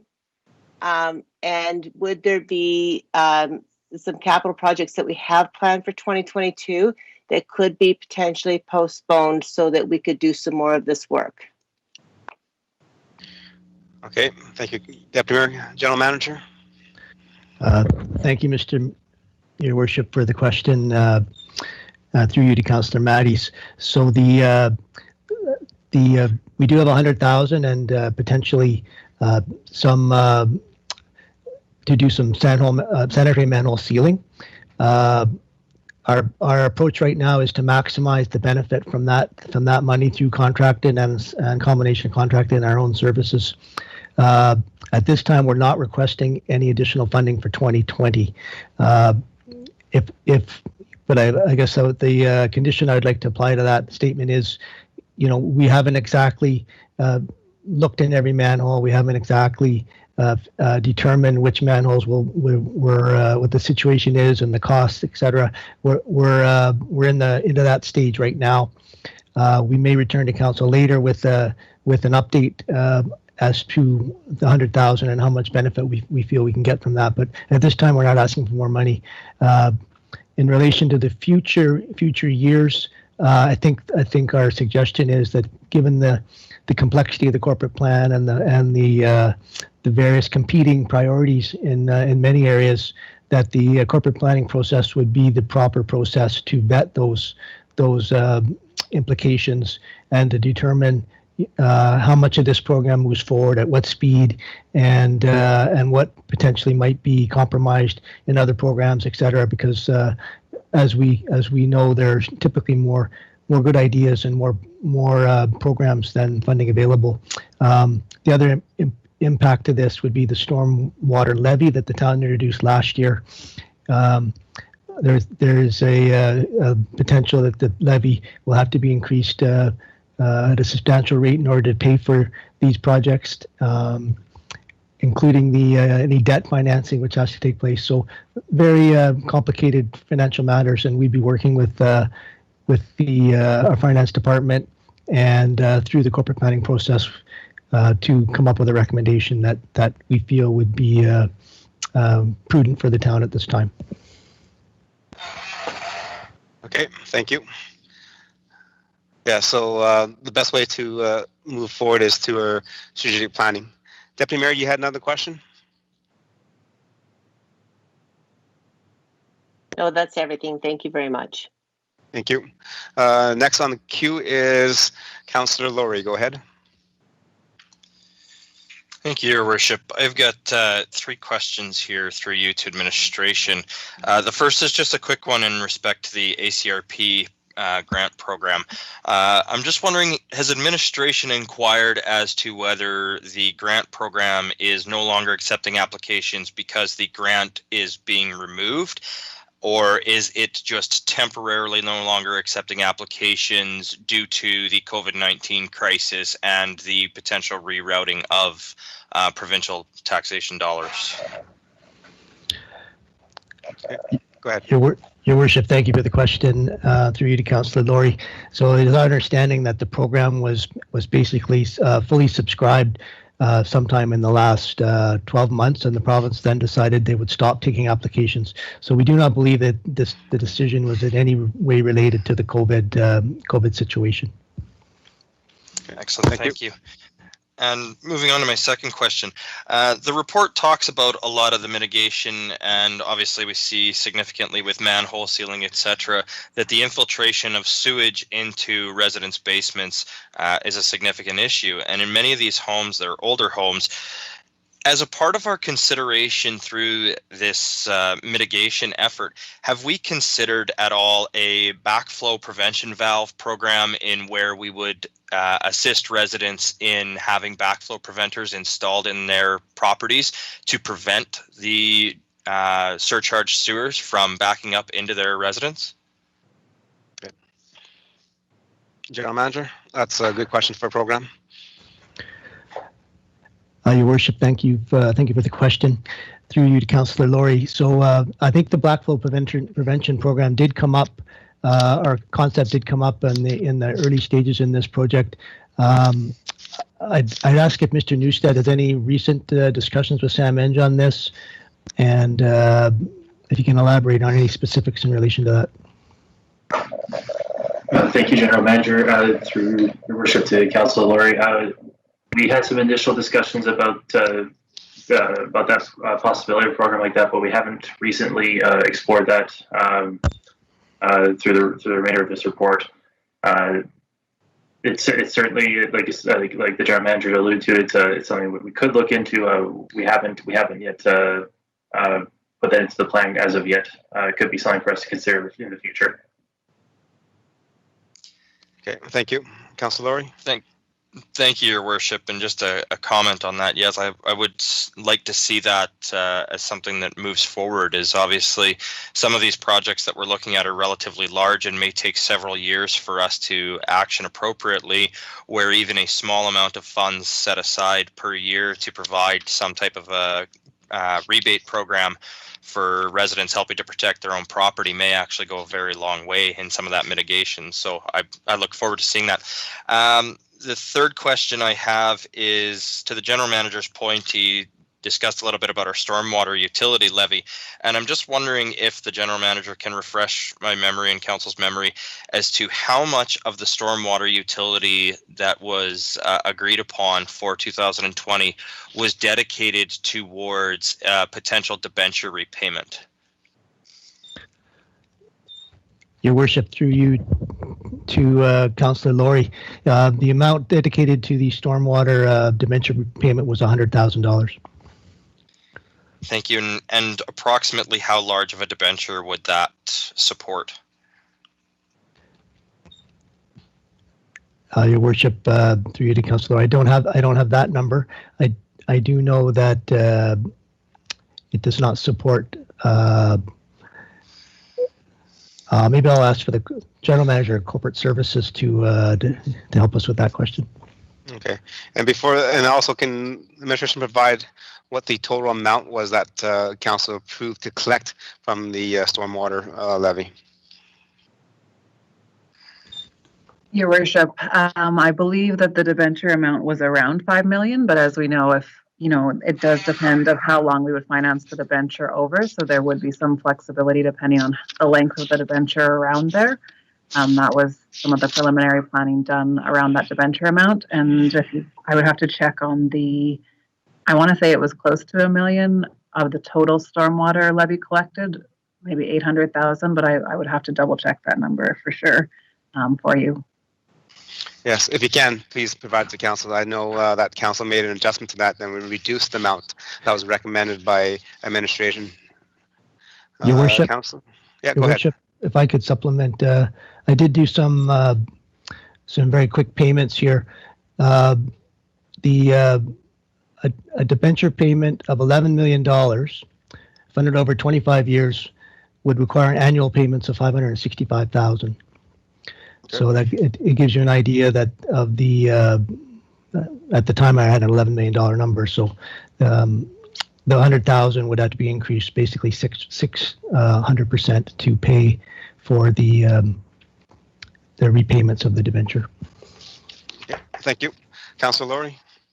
Yes, thank you, Your Worship, and I'll just follow up with some comments. I think what's important to recognize is that we're already collecting $100,000 annually to go towards some form of a debenture that could begin to institute at least some of these projects. As we heard, I believe there was between the manhole sealing and option 2, we were looking around $2.5 to $3 million, which from the calculations that I've got in front of me shows that we could be looking to support within the amount of funds that are already being collected, and those would be some projects that could be initiated relatively quickly. So I think that's a great thing to look at. I think we've been very proactive to ensure there is at least some money, while fully recognizing that until this plan was in front of us, we wouldn't know what the picture would look like and how much we would need to do everything.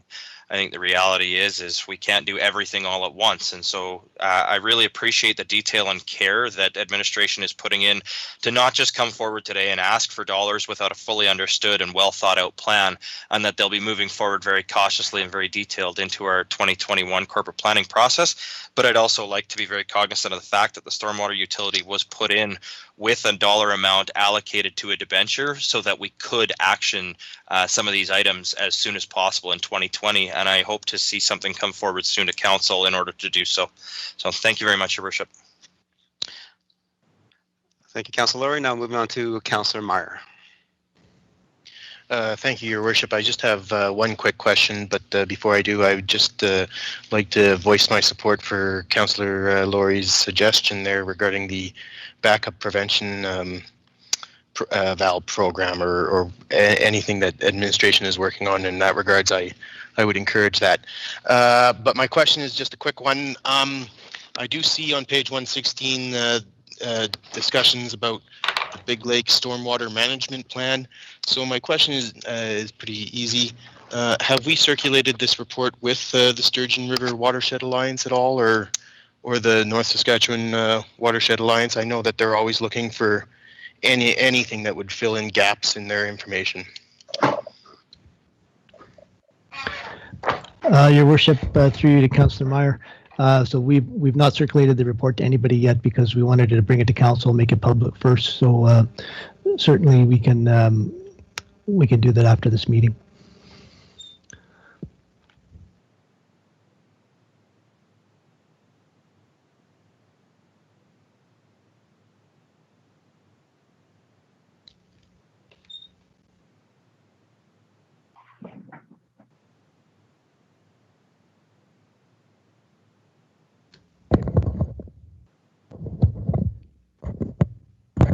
Hello?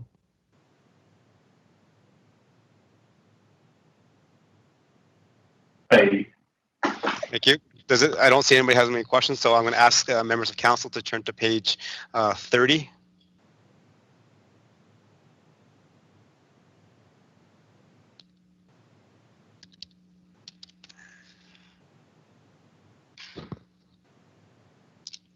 All right, looking at the priorities that were recommended in the strategy by Sam Eng, the number one priority is manhole sealing.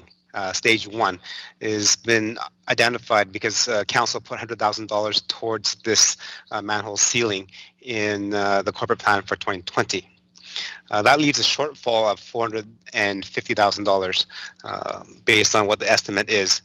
And Councillor Laurie mentioned the fact that during our storm management levy that we approved to start this year, there was a component in there for debenture borrowing.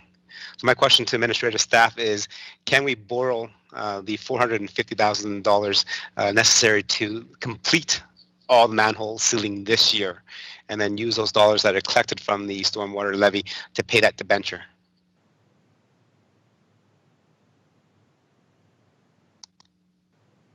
Your Worship, that would be an option. We've collected, or the plan, I've just checked the stormwater numbers. The total revenue collected is around $875,000, and $100,000 of that was allocated to the reserve. We could borrow that amount and use these funds to repay it. So I'll leave it at that. I guess I'm just still thinking through implications and other options for you at this time. Okay, thank you much for that comment, General Manager. And to members of council, it is on page 30 and 31. It is just the priorities that are listed there, and I'm just speaking out loud based on the priorities that are listed. Again, this is administrative function that will be brought back to council to approve any debenture borrowing, and then at that time administration will tell us where that debenture payment is funded from. And as mentioned by the general manager and also Councillor Laurie, during the corporate plan we earmarked $100,000 to go into reserve, which will be used to pay debenture borrow. So we'll let staff handle that and then bring something back to council. Okay. That is all the questions that I have. Oh, actually, no, I don't, actually. Sorry. Just kidding, you guys. I have another question I just noticed. I noticed in the report that we also approved for this year administrative staff to install rain gauges at the town facility so we can have better monitoring of the rain that does come down. Where are we at with that? Your Worship, I can report on that.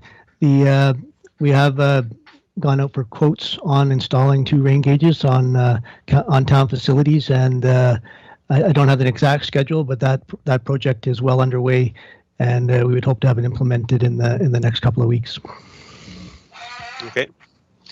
Thank you. And also the same line in questioning, during this flooding and sewer backup, we realized that a few of the older neighborhoods, residents houses were directly tied into the storm sewer or the sewer lines.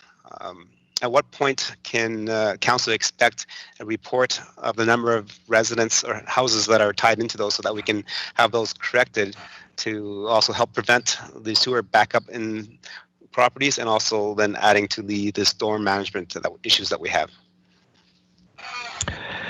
Your Worship, the report that you're speaking about would be the sanitary inflow and infiltration report.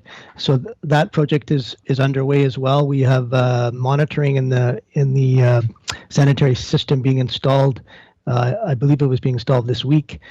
So through the summer months, we'll get a monitoring information, which would then lead us to better understand the areas of the town where the inflow is happening, and then we can target specific strategies to limit that in the future. So that report will be done by year end.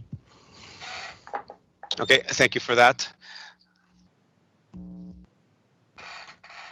Okay, that ends the questions that I have. Any members of council have anything else to add?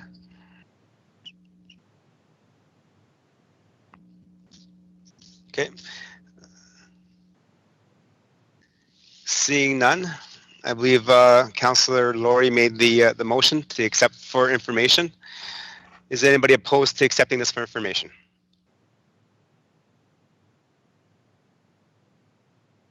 Seeing none and hearing none, that is deemed carried unanimously.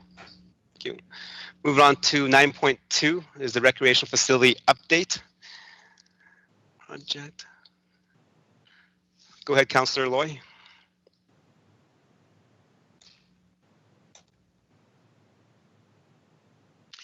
Yes, Your Worship. The Town Council accept the recreation facility update report for information. Thank you, Councillor Loy. Go ahead, administration staff. Thank you, Mr. Mayor. I'm just going to share my screen and do a quick PowerPoint, if that's okay. So just give me 2 seconds here.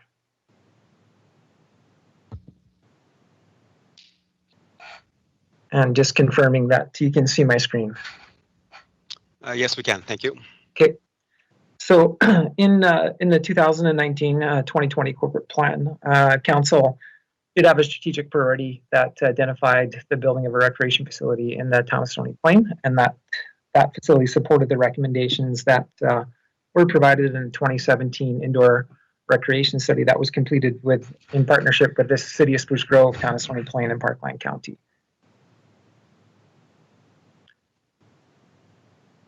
Town of Stony Plain worked with BR2 Architecture to develop some conceptual designs based on properties that we owned. And that property that was selected was the Glen Hall site.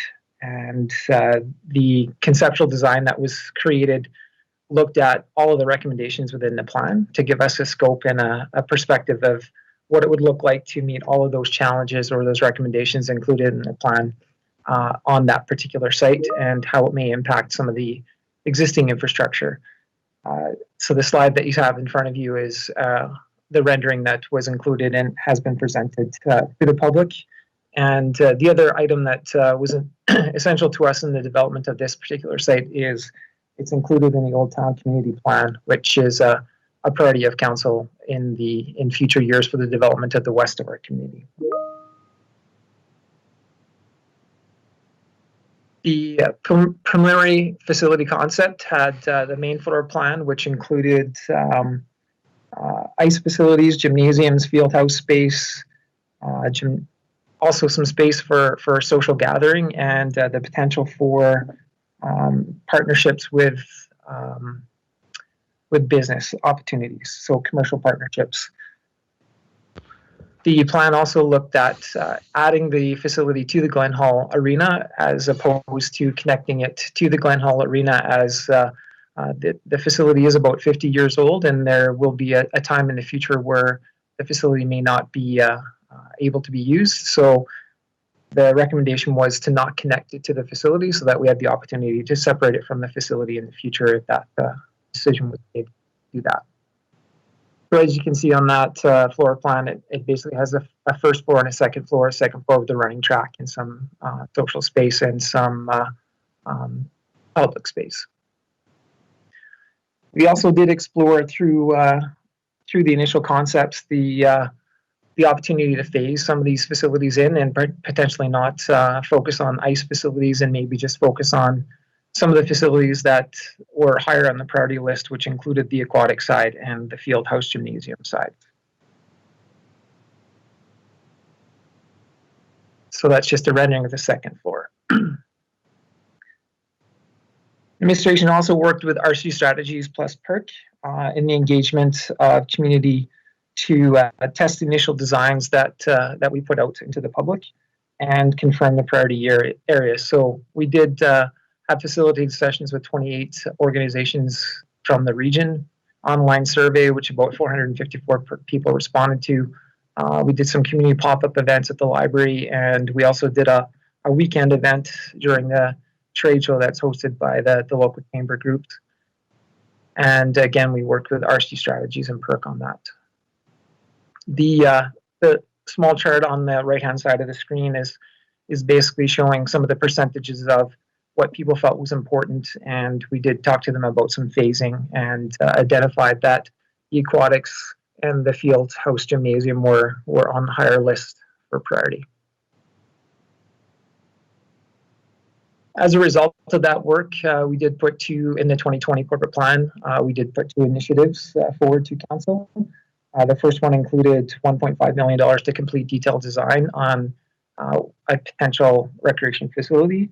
And the second, which was included in the plan but not approved or funded, was a $30 million facility to be built in the future in Stony Plain. So again, council approved the $1.5 million for the detailed design in 2020, and then continuing on would be, the next step would be the construction, of which council has yet to approve, but it was included in the corporate plan to allow the sequencing of the facility to be known. That initiative, the 15 million, sorry, the 1.5 million and the $30 million proposed capital project cost included 2 future considerations. One would be an aquatics facility.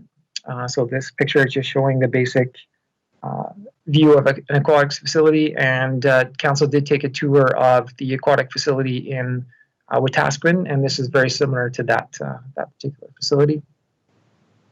And the second was in line with the priorities that were presented through the public engagement, which was the field house gymnasium opportunity in the community.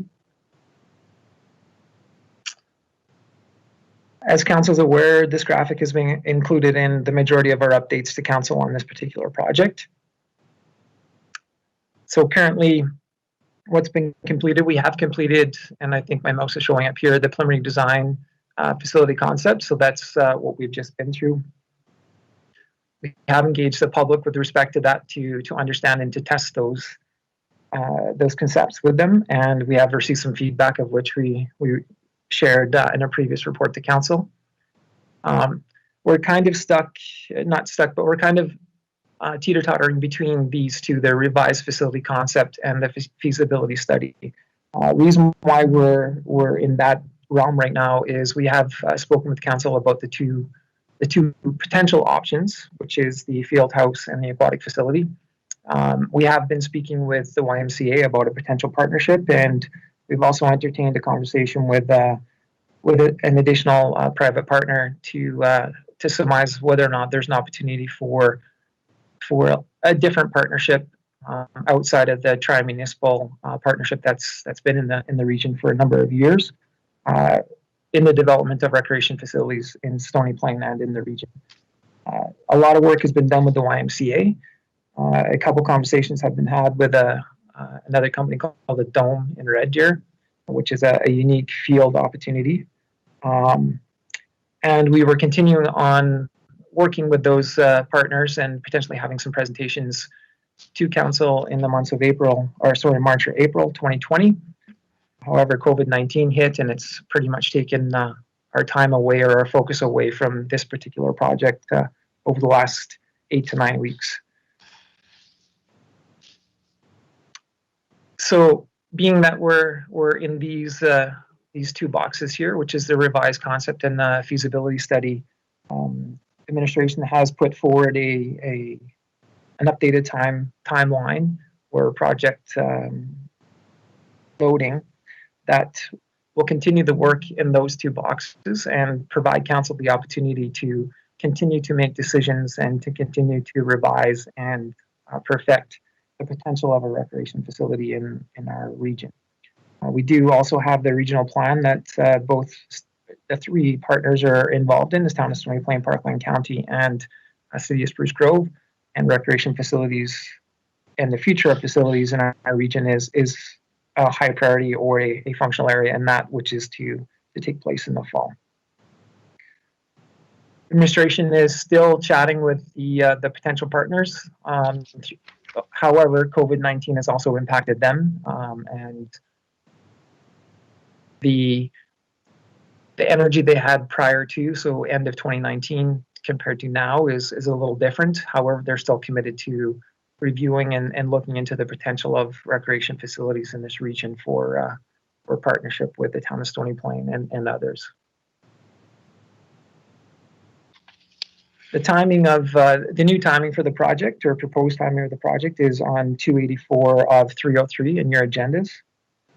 Administration does not anticipate substantial spending, so the $1.5 million that's been approved in 2020, as you can see with the timing on 284, the spending of that would not happen until we award that particular job, which is a detailed design.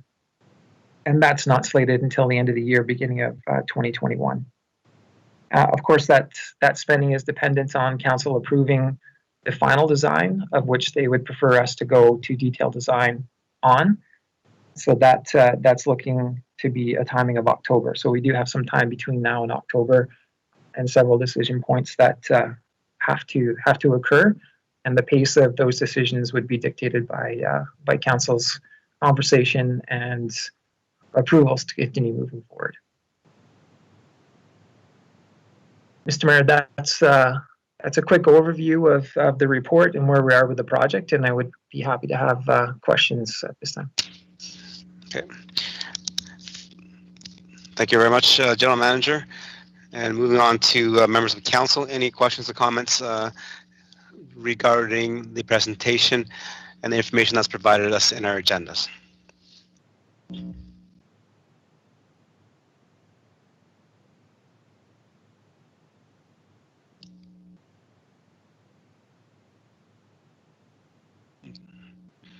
Okay, Councillor Meyer, you are first.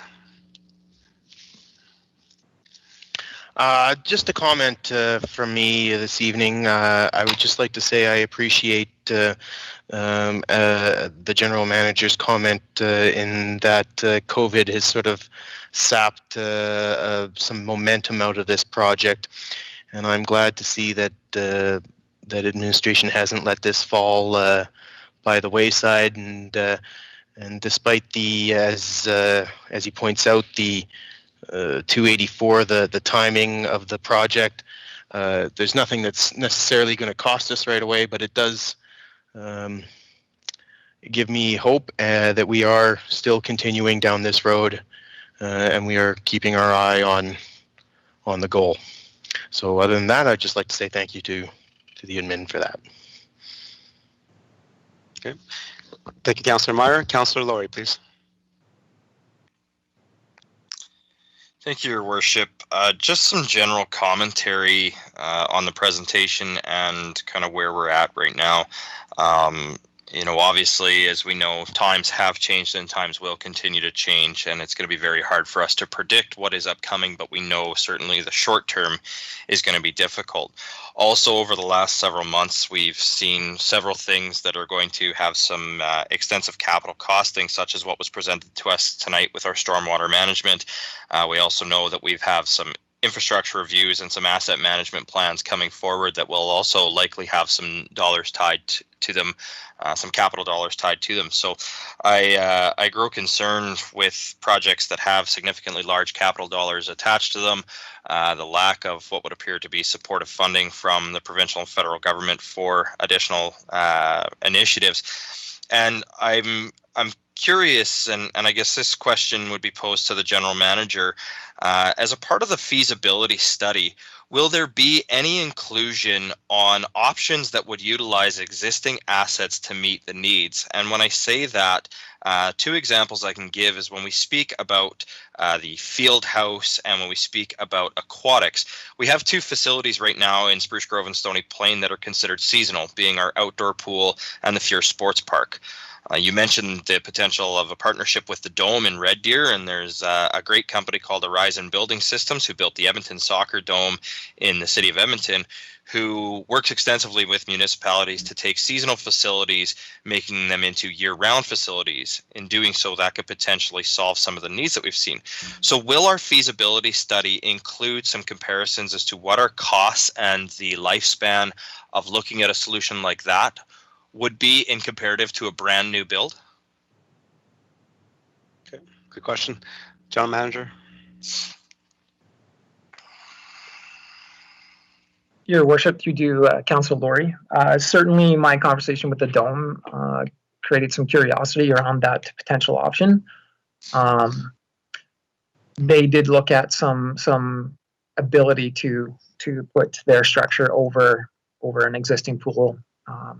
However, they didn't go down that road very, very far, but certainly is an opportunity for administration to look into some of those options with respect to the pool would be a little bit easier than perhaps Fier Sports Field, as that's a larger space, and I'm not sure about the structural and that's required for such a large space and if that exists, but it would be easy for us to make a phone call to the companies that do that type of work in terms of the tent or the inflatable or the vinyl type facility and just look at what the cost implications are versus brand new. So working with an architect, it would be very easy to look at the cost implications of a traditional built structure versus one like that and come back with some comparisons.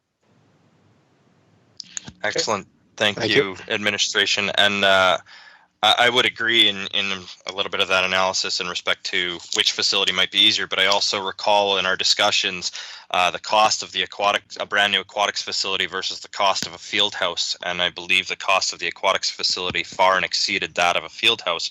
And I know the company in specific that did the Edmonton Soccer Dome has worked with many municipalities, not only to create this system over top of the pool, but the great part of it is it actually allows it to be removed, which still keeps the tradition of an outdoor pool during the summer, but also would allow that facility to be used full season. So I think that's a very worthwhile phone call and information to be included.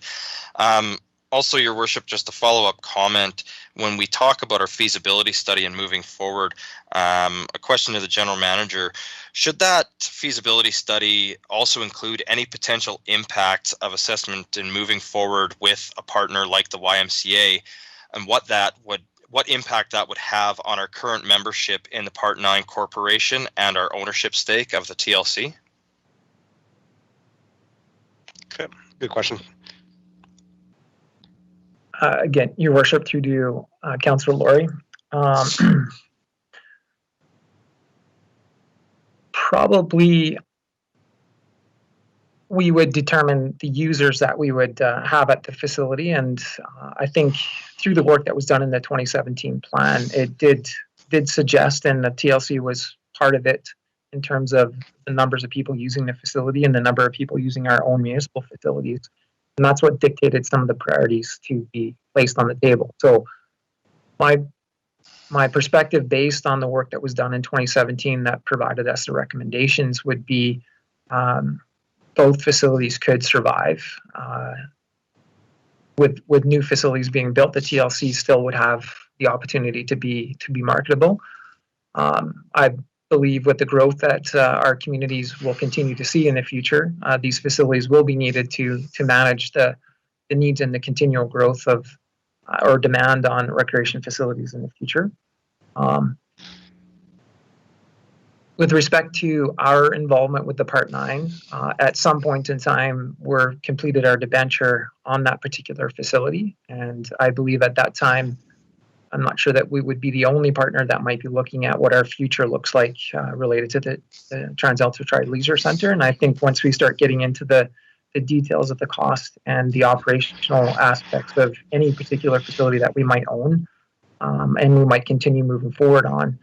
The TLC and our continued contribution to that is going to be part of that conversation moving forward for sure. Okay, thank you. Councilor Lohr, anything else? No, thank you, Your Worship. I think just in reference to the general manager's comments, I certainly agree that the general area of the tri-region could likely support another facility. My concern just lies in having facilities that would potentially compete with each other rather than facilities that would complement each other. And so again, as the general manager indicated, we are nearing the end of our debenture portion of our ownership stake in the TLC, and I think I did hear him say that there might need to be some considerations of moving forward in where things sit with that. So I'm glad to hear that it is part of the consideration, and those things are on the table moving forward, and I look forward to seeing more information about that as this moves along. So thank you. Thank you. Deputy Mayor?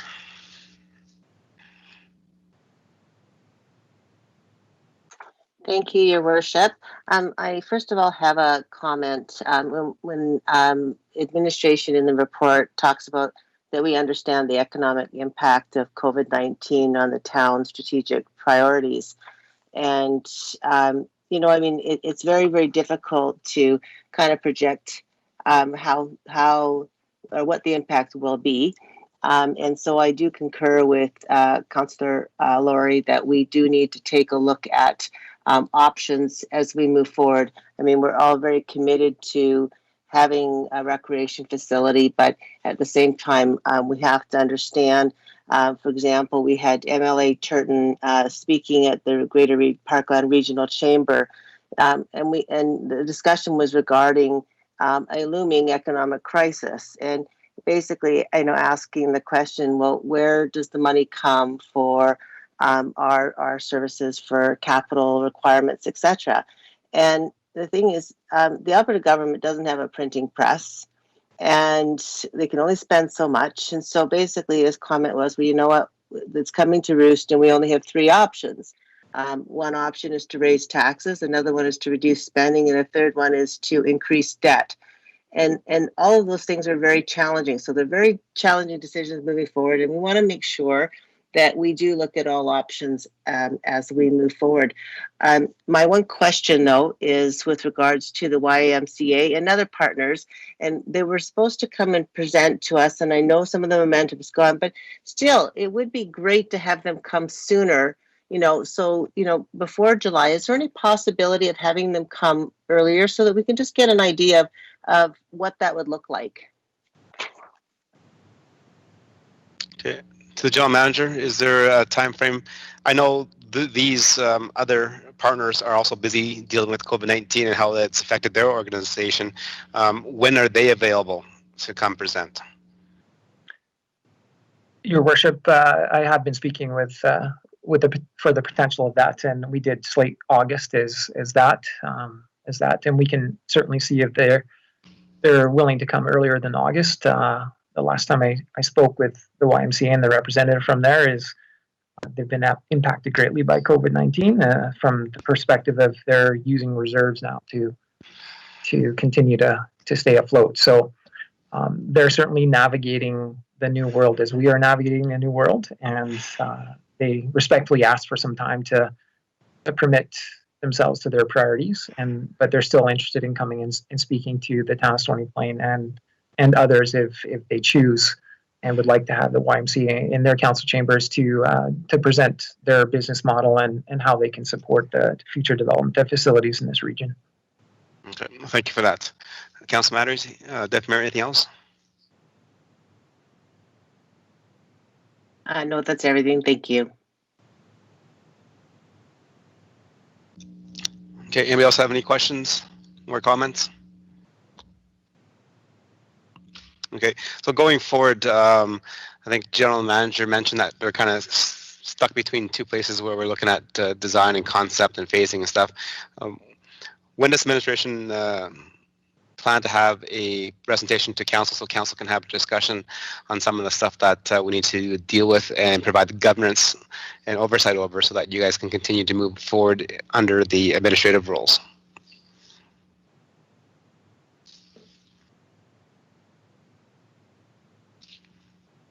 Your Worship, navigating and toggling between two screens. The October 5th deadline, or sorry, date that we've provided to council is essentially when we would be talking to council. Hopefully by that point we've done enough work or there's been enough conversation and discussion with council that we're comfortable in moving something forward to a detailed design. So we're anticipating the month of October would be when we would bring something back to council if the pace continues and is permitted to continue based on the society of today and the priorities of council also. But we would endeavor to bring something back in October that would permit us to continue furthering ourselves down the spectrum of making some more concerted effort and decisions about what recreation facilities look like in the town of Stony Plain in the future. Okay, thank you. You also mentioned that through your conversations with potential partners, you mentioned that the YMCA would like to come in August. What about the other partners that you have been talking to, administrative staff has been talking to? And what about our very own Trans-Delta Tri-Leisure Center, the Port 9 company that is owned by Stony Plain, Spruce Grove, and Parkland County? Is there any interest from that organization to maybe also partner and be the operator and owner of this leisure center? Your Worship, haven't had any conversations with any other potential partners. YMCA was the number one that we were working with and have done a lot of work with. We have presented to the TLC board to discuss exactly what the town has been thinking about in the work that we've completed to date. They certainly have asked us to keep them apprised of any decisions or any efforts that we continue to make moving forward. I would believe that there might be an interest from the TLC board to operate facilities, and I think they've discussed that with us in the past in terms of being the operator of rec facilities as a whole for each of the three partners. That conversation has been very lightly occurred. I wouldn't suggest that we've had a lot of detailed discussion about what that may or may not look like through the transition of different general managers through that facility over the last few years.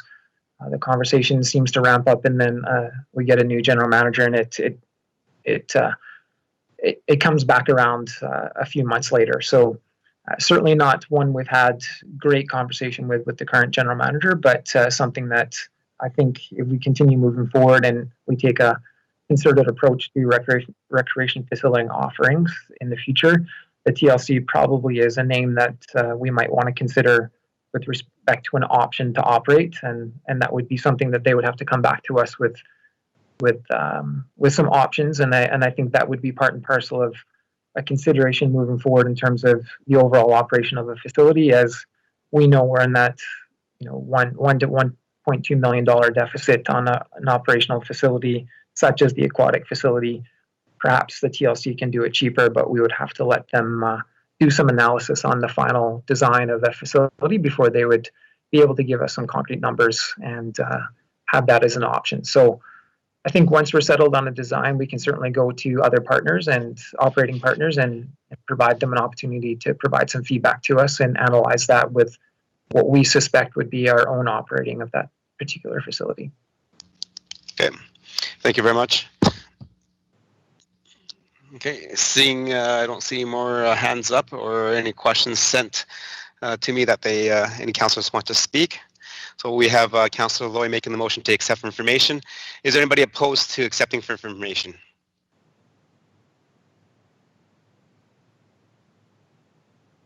Okay, seeing none and hearing none, that is to be carried unanimously. Moving on to 9.3. Councillor Plechko.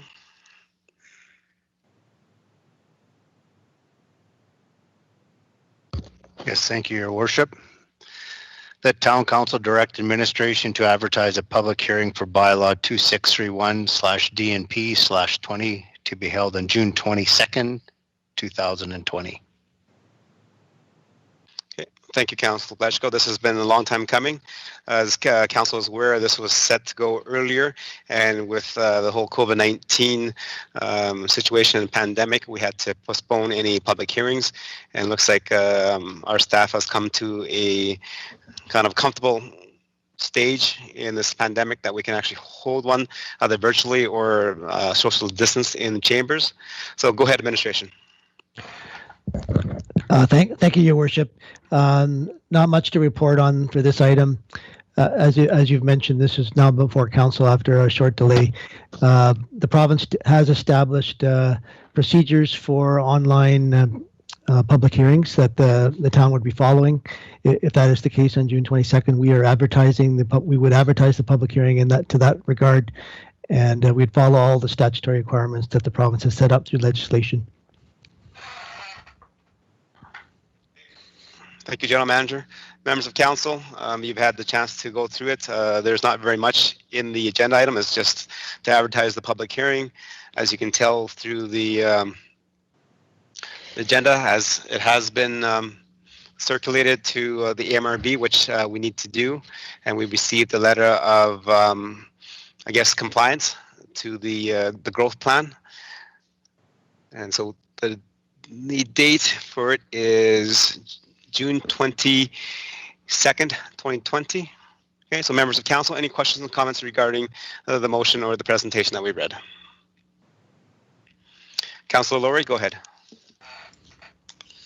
Thank you, Your Worship. To the General Manager, do you have any details about the public hearing or the new regulations as to what is allowed for holding the public hearing? I'm just trying to understand how that will look from a virtual standpoint and whether that will, in our opinion, provide enough opportunity for input. Thank you, Your Worship, through you to Councillor Laurie. So the regulations do require that our people are able to make submissions to the public hearing, which we have a process in place to provide for verbal or written submissions to the public hearing. So it'll be advertised as such. As well, the regulations do require that anybody monitoring or watching the hearing through the internet have the ability to participate in the process. So we will have a process in place to allow for that too. So those are the major parts of the regulation, which basically is set up to try to ensure that the public has access to the meeting and is able to provide comment or voice their opinion to council.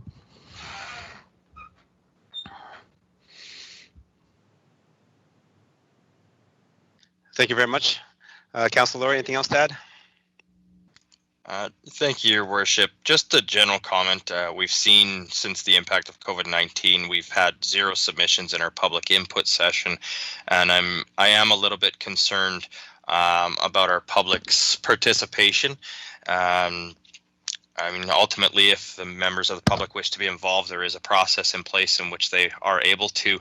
Just obviously, some of these virtual processes aren't accessible to all people, and the written process might not be as well known. So I will support it. I think it's something that we do need to move forward on. I'm just hoping that we can try and ensure we are as clear and as possible with our public to try and get participation, not necessarily just follow a process to the letter, so that we can move it forward. So thank you, Your Worship. Thank you. Deputy Mayor, you notice an error. Would you like to point that out, please?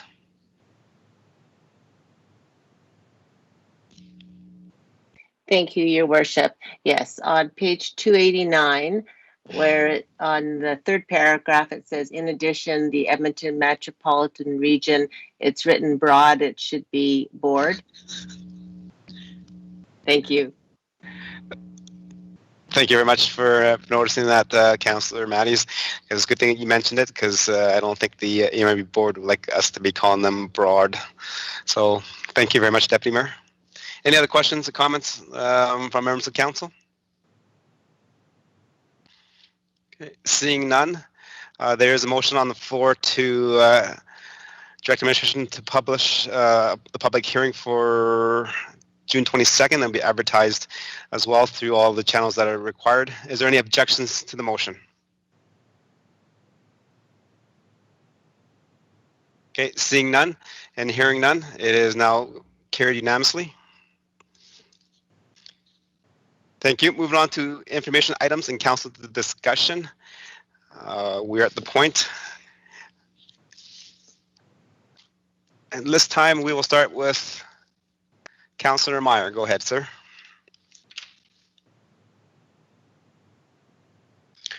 Thank you, Administrator.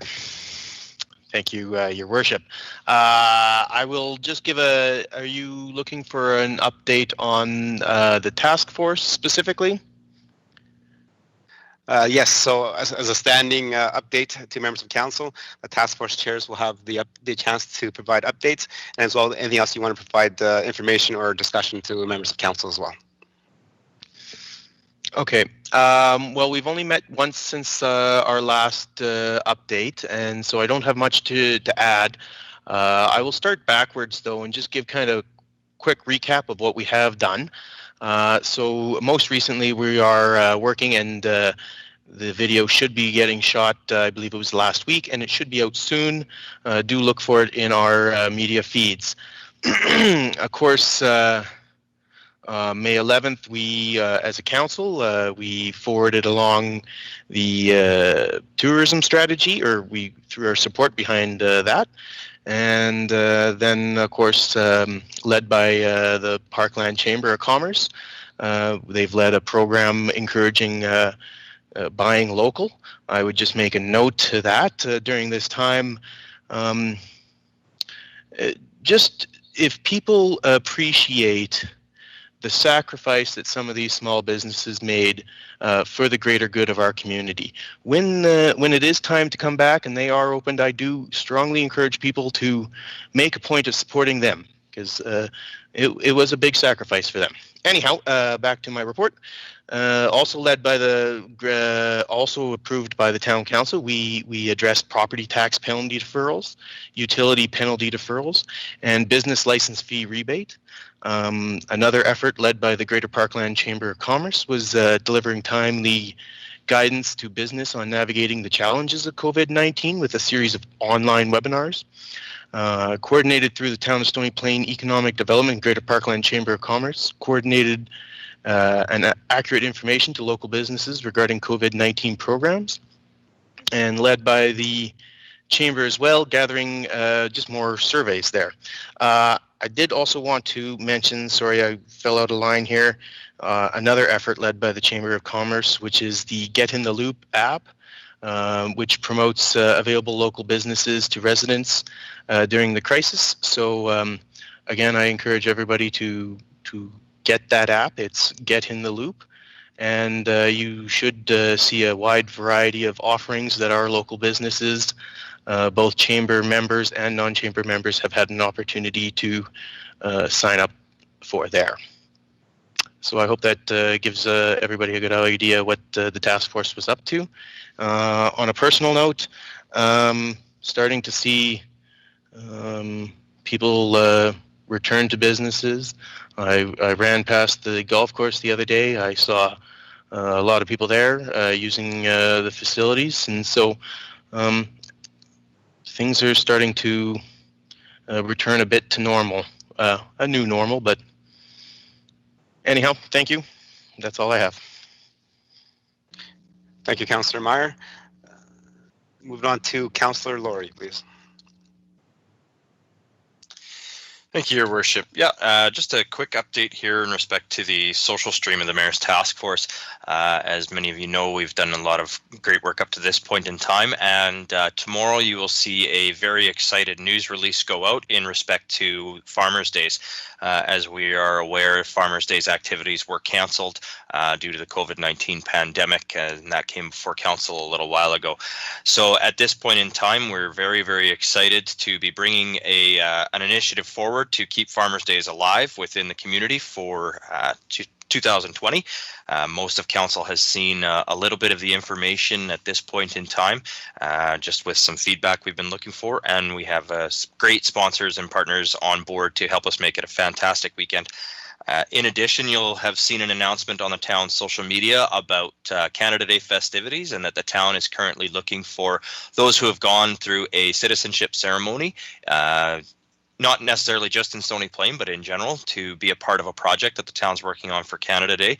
That is done in conjunction with multiple municipalities in the region, as well as the Mayor's Task Force Social Stream is working to support them on that and add a couple of additional little pieces into the Canada Day celebrations to also help that occur in our community during this time.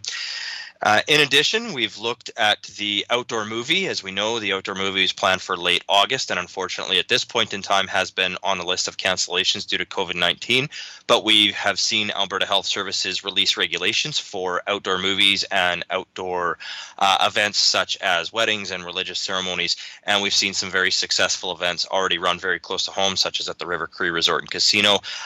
They've done a couple of outdoor movies, and they also have fantastic initiative coming up with country artist Brett Kissel for, I believe they're at 6 different shows now for his concerts that are going to help support Alberta food banks. So hopefully the Parkland Food Bank will see some support from that.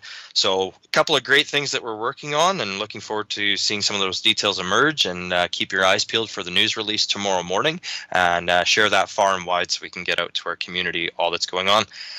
Other than that, for discussion items, I just want to just make one comment about road conditions. Starting to see some significant deterioration along 44th Avenue in between Golf Course Road and the 5th Meridian. Hopefully that is one of the roads that is at minimum on for the crack filling program, and hopefully that can be looked at, especially with the additional dollars that were allocated by council in the tax rate bylaw approval. So other than that, that's all for me. Sorry, I will add, second to Councillor Meyer's comments, living near the golf course, I've seen the wonderful uptick of the golf course in our community. And not only that, but I just wanted to also commend for the conditions of the golf course. The golf course appears to be in an immaculate condition, and I encourage everybody who's an avid golfer to get out and enjoy it, because it is the best we have seen that course in years. So thank you very much to administration and their working groups for that as well. Okay. Thank you, Councillor Laurie. Moving on to Councillor Pletchko, please.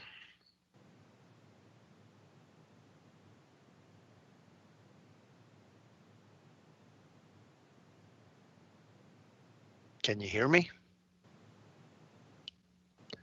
Yes, thank you, Your Worship. Just a couple of things this evening. I just want to commend administration for sending out all the information regarding the 2 projects that are started up and within our community. And I look forward to the updates. I've spent a bit of time downtown, and many of the businesses that are down there are quite excited with how the downtown is starting to come together. However, on a down note, this will be year 3 now, and I'm just wondering how we get across to administration that Range Road 12, when these roads get shut down here within our community, Range Road 12 becomes a very significant road for people within our community. And I'm just wondering if the graders broke down, or if we have not had an operator around, because that road is absolutely atrocious and unsafe to drive on.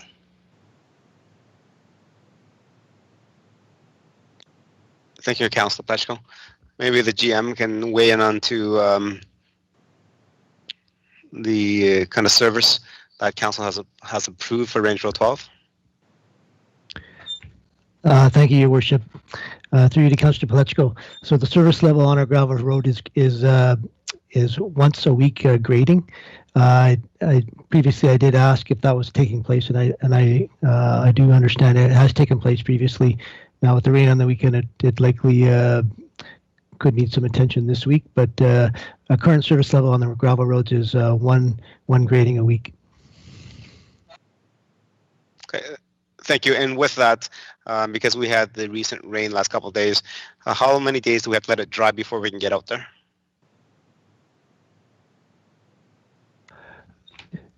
Your Worship, you are correct. You do have to let it dry. I guess it depends on the crown on the road, how long the water sits in it. But I do understand crowning is a challenge. We are looking at options moving into the future, in particular reshaping and recrowning of the of some of our gravel roads. However, the significant money would be needed for some of those things. So we are looking at that moving forward. That doesn't help us in the immediate time, but yeah, to answer your question, you do have to let it dry out a little bit. I would suspect things would be dry enough by the middle of this week here. Okay, thank you. And I know Council at a couple meetings ago, we deferred the cemetery project for this year and moving it to 2021. When that project comes back to Council, will there be a TIA done on Range Road 12, as the access to the cemetery will be coming off Range Road 12? Your Worship, the cemetery project will increase traffic on Range Road 12. I can tell you that the transportation master plan, which is underway in the town, will look at long-term impacts on not only Range Road 12, but all the roads in the town, and come forth with recommendations moving forward. Okay, thank you. I look forward to the transportation master plan and looking at the use of our roads, and then as a council, prioritize and strategize of how we want to see the town develop and grow. Well, thank you. Councilor Peshko, anything else? That's everything this evening. Thank you. Okay, thank you. And then Councillor Bennett has messaged in that she has nothing to add or to report. So moving on to Councillor Loy. Anything to add?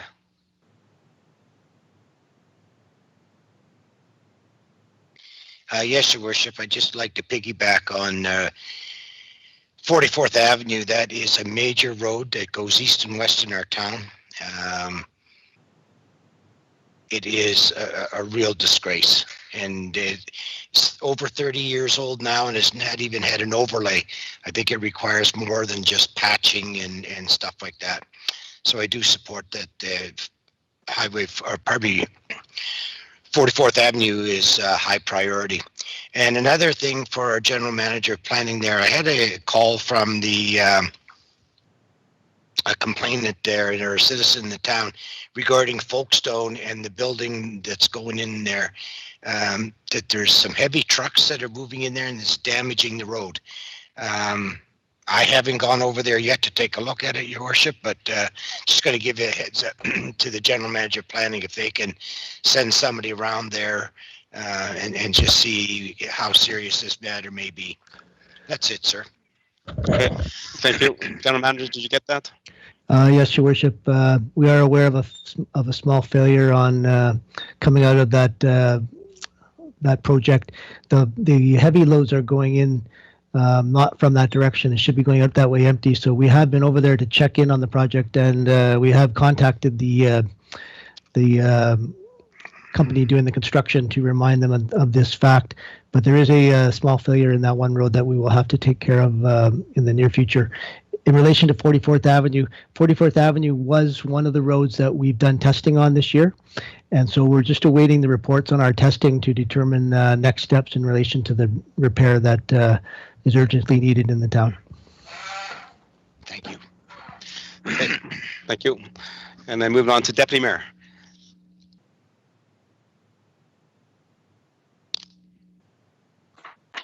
Oops. Thank you, Your Worship. Can you hear me? Oops. I can. Oh, great. Okay, so a couple of things. Back to roads. I was walking on Westera Drive yesterday and noticed that there's a large, long hole that has seemed to have been created quite recently. And then in front of it, a smaller one, but also the asphalt's crumbling around it as well. So I just wanted to bring that to the attention of administration. And the other comment I'd like to make is I was on the EDA, or the Economic Developers Association webinar on May 20th. And it was just an excellent presentation with regards to some of the changes in the workplace and with technology. And the comments were that 3 times more women than men dropped out of the workforce due to the COVID-19 crisis. And the concerns is that we really need strategies to engage women and prepare them for jobs in the future. we need to retrain, we need to retain, and we need to recruit them, is what they said. I spoke with Sean from our, and basically we talked about the Growth and Commerce Committee, and that maybe this is a timely a topic and relevant topic to discuss with the committee. So we'll look at doing that. But bottom line is that we need to identify required new skills, not only in the trades, and I know we have very good programs for trades right now for women, but also in admin professional positions. We're going to need to work alongside and with new technologies, and we need to make sure that we identify the occupations in our community, the new skills, or some of the skills that are required for individuals, and somehow facilitate and support this moving forward. So that's it for me. Thank you. Thank you, Deputy Mayor. I appreciate the feedback from the EDA conference that you, or session that you took. Moving on, there is, again, like usual, I have a few meetings with my mid-sized city mayor's caucus as well as the MRB just to chat about what's happening in the region and how we can try to unify our response to the COVID-19 so that we do not confuse our residents that move from one municipality to another. Another thing regarding potholes, there's a few potholes that are developing right at the intersection of Old Drive and Campbell Crescent, which is just south of the Bright Bank intersection. Again, as mentioned, the road conditions are getting worse with the constant flood of water and freeze, and now with the trucks beating it up. So I wish administration can get onto those spots that I mentioned by council, please. Okay, with that, that ends our council discussion and updates. Moving on to closed session. Again, so any members of the public that are watching and want to be present when we come out of closed session, please leave your name with the recording secretary or our general manager of corporate services. There is no motions made in closed session. The only motion that is made is to move out of closed session. And at that time, I'll ask if anybody else is requested to be present when council makes any decisions regarding any subject matter. With that, we'll be taking a motion to go into closed session by Deputy Mayor, please.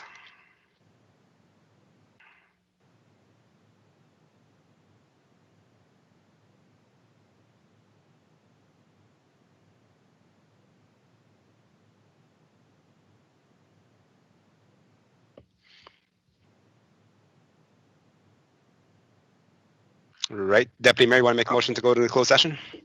Yes, I will make a motion to go in closed session. Thank you. Okay, thank you very much. And I'll take all those that are opposed.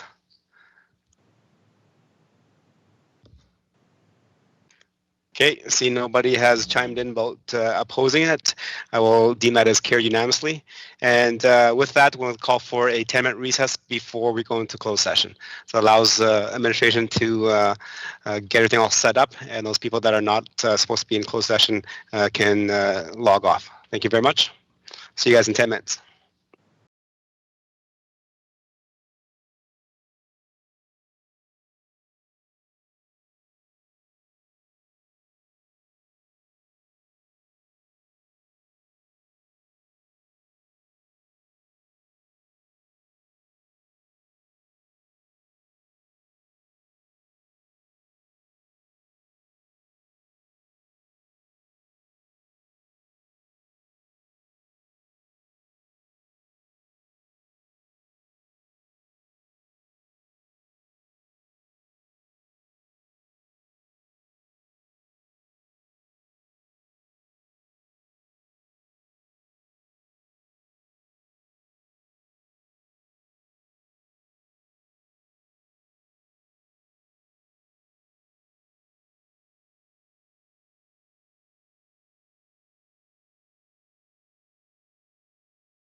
Okay, They ha- thank you very they much. have not. Thank you very much. There was a motion to come out of camera by Councillor Meyer. That has been carried unanimously. Now we're going back to the public meeting. Administration, has anybody left their names or numbers to be contacted to rejoin the meeting at this particular time? They have not. We can proceed. Okay, thank you very much. And with that, under close item 12.1, there is a motion to accept the information as an update. Councillor Laurie, please.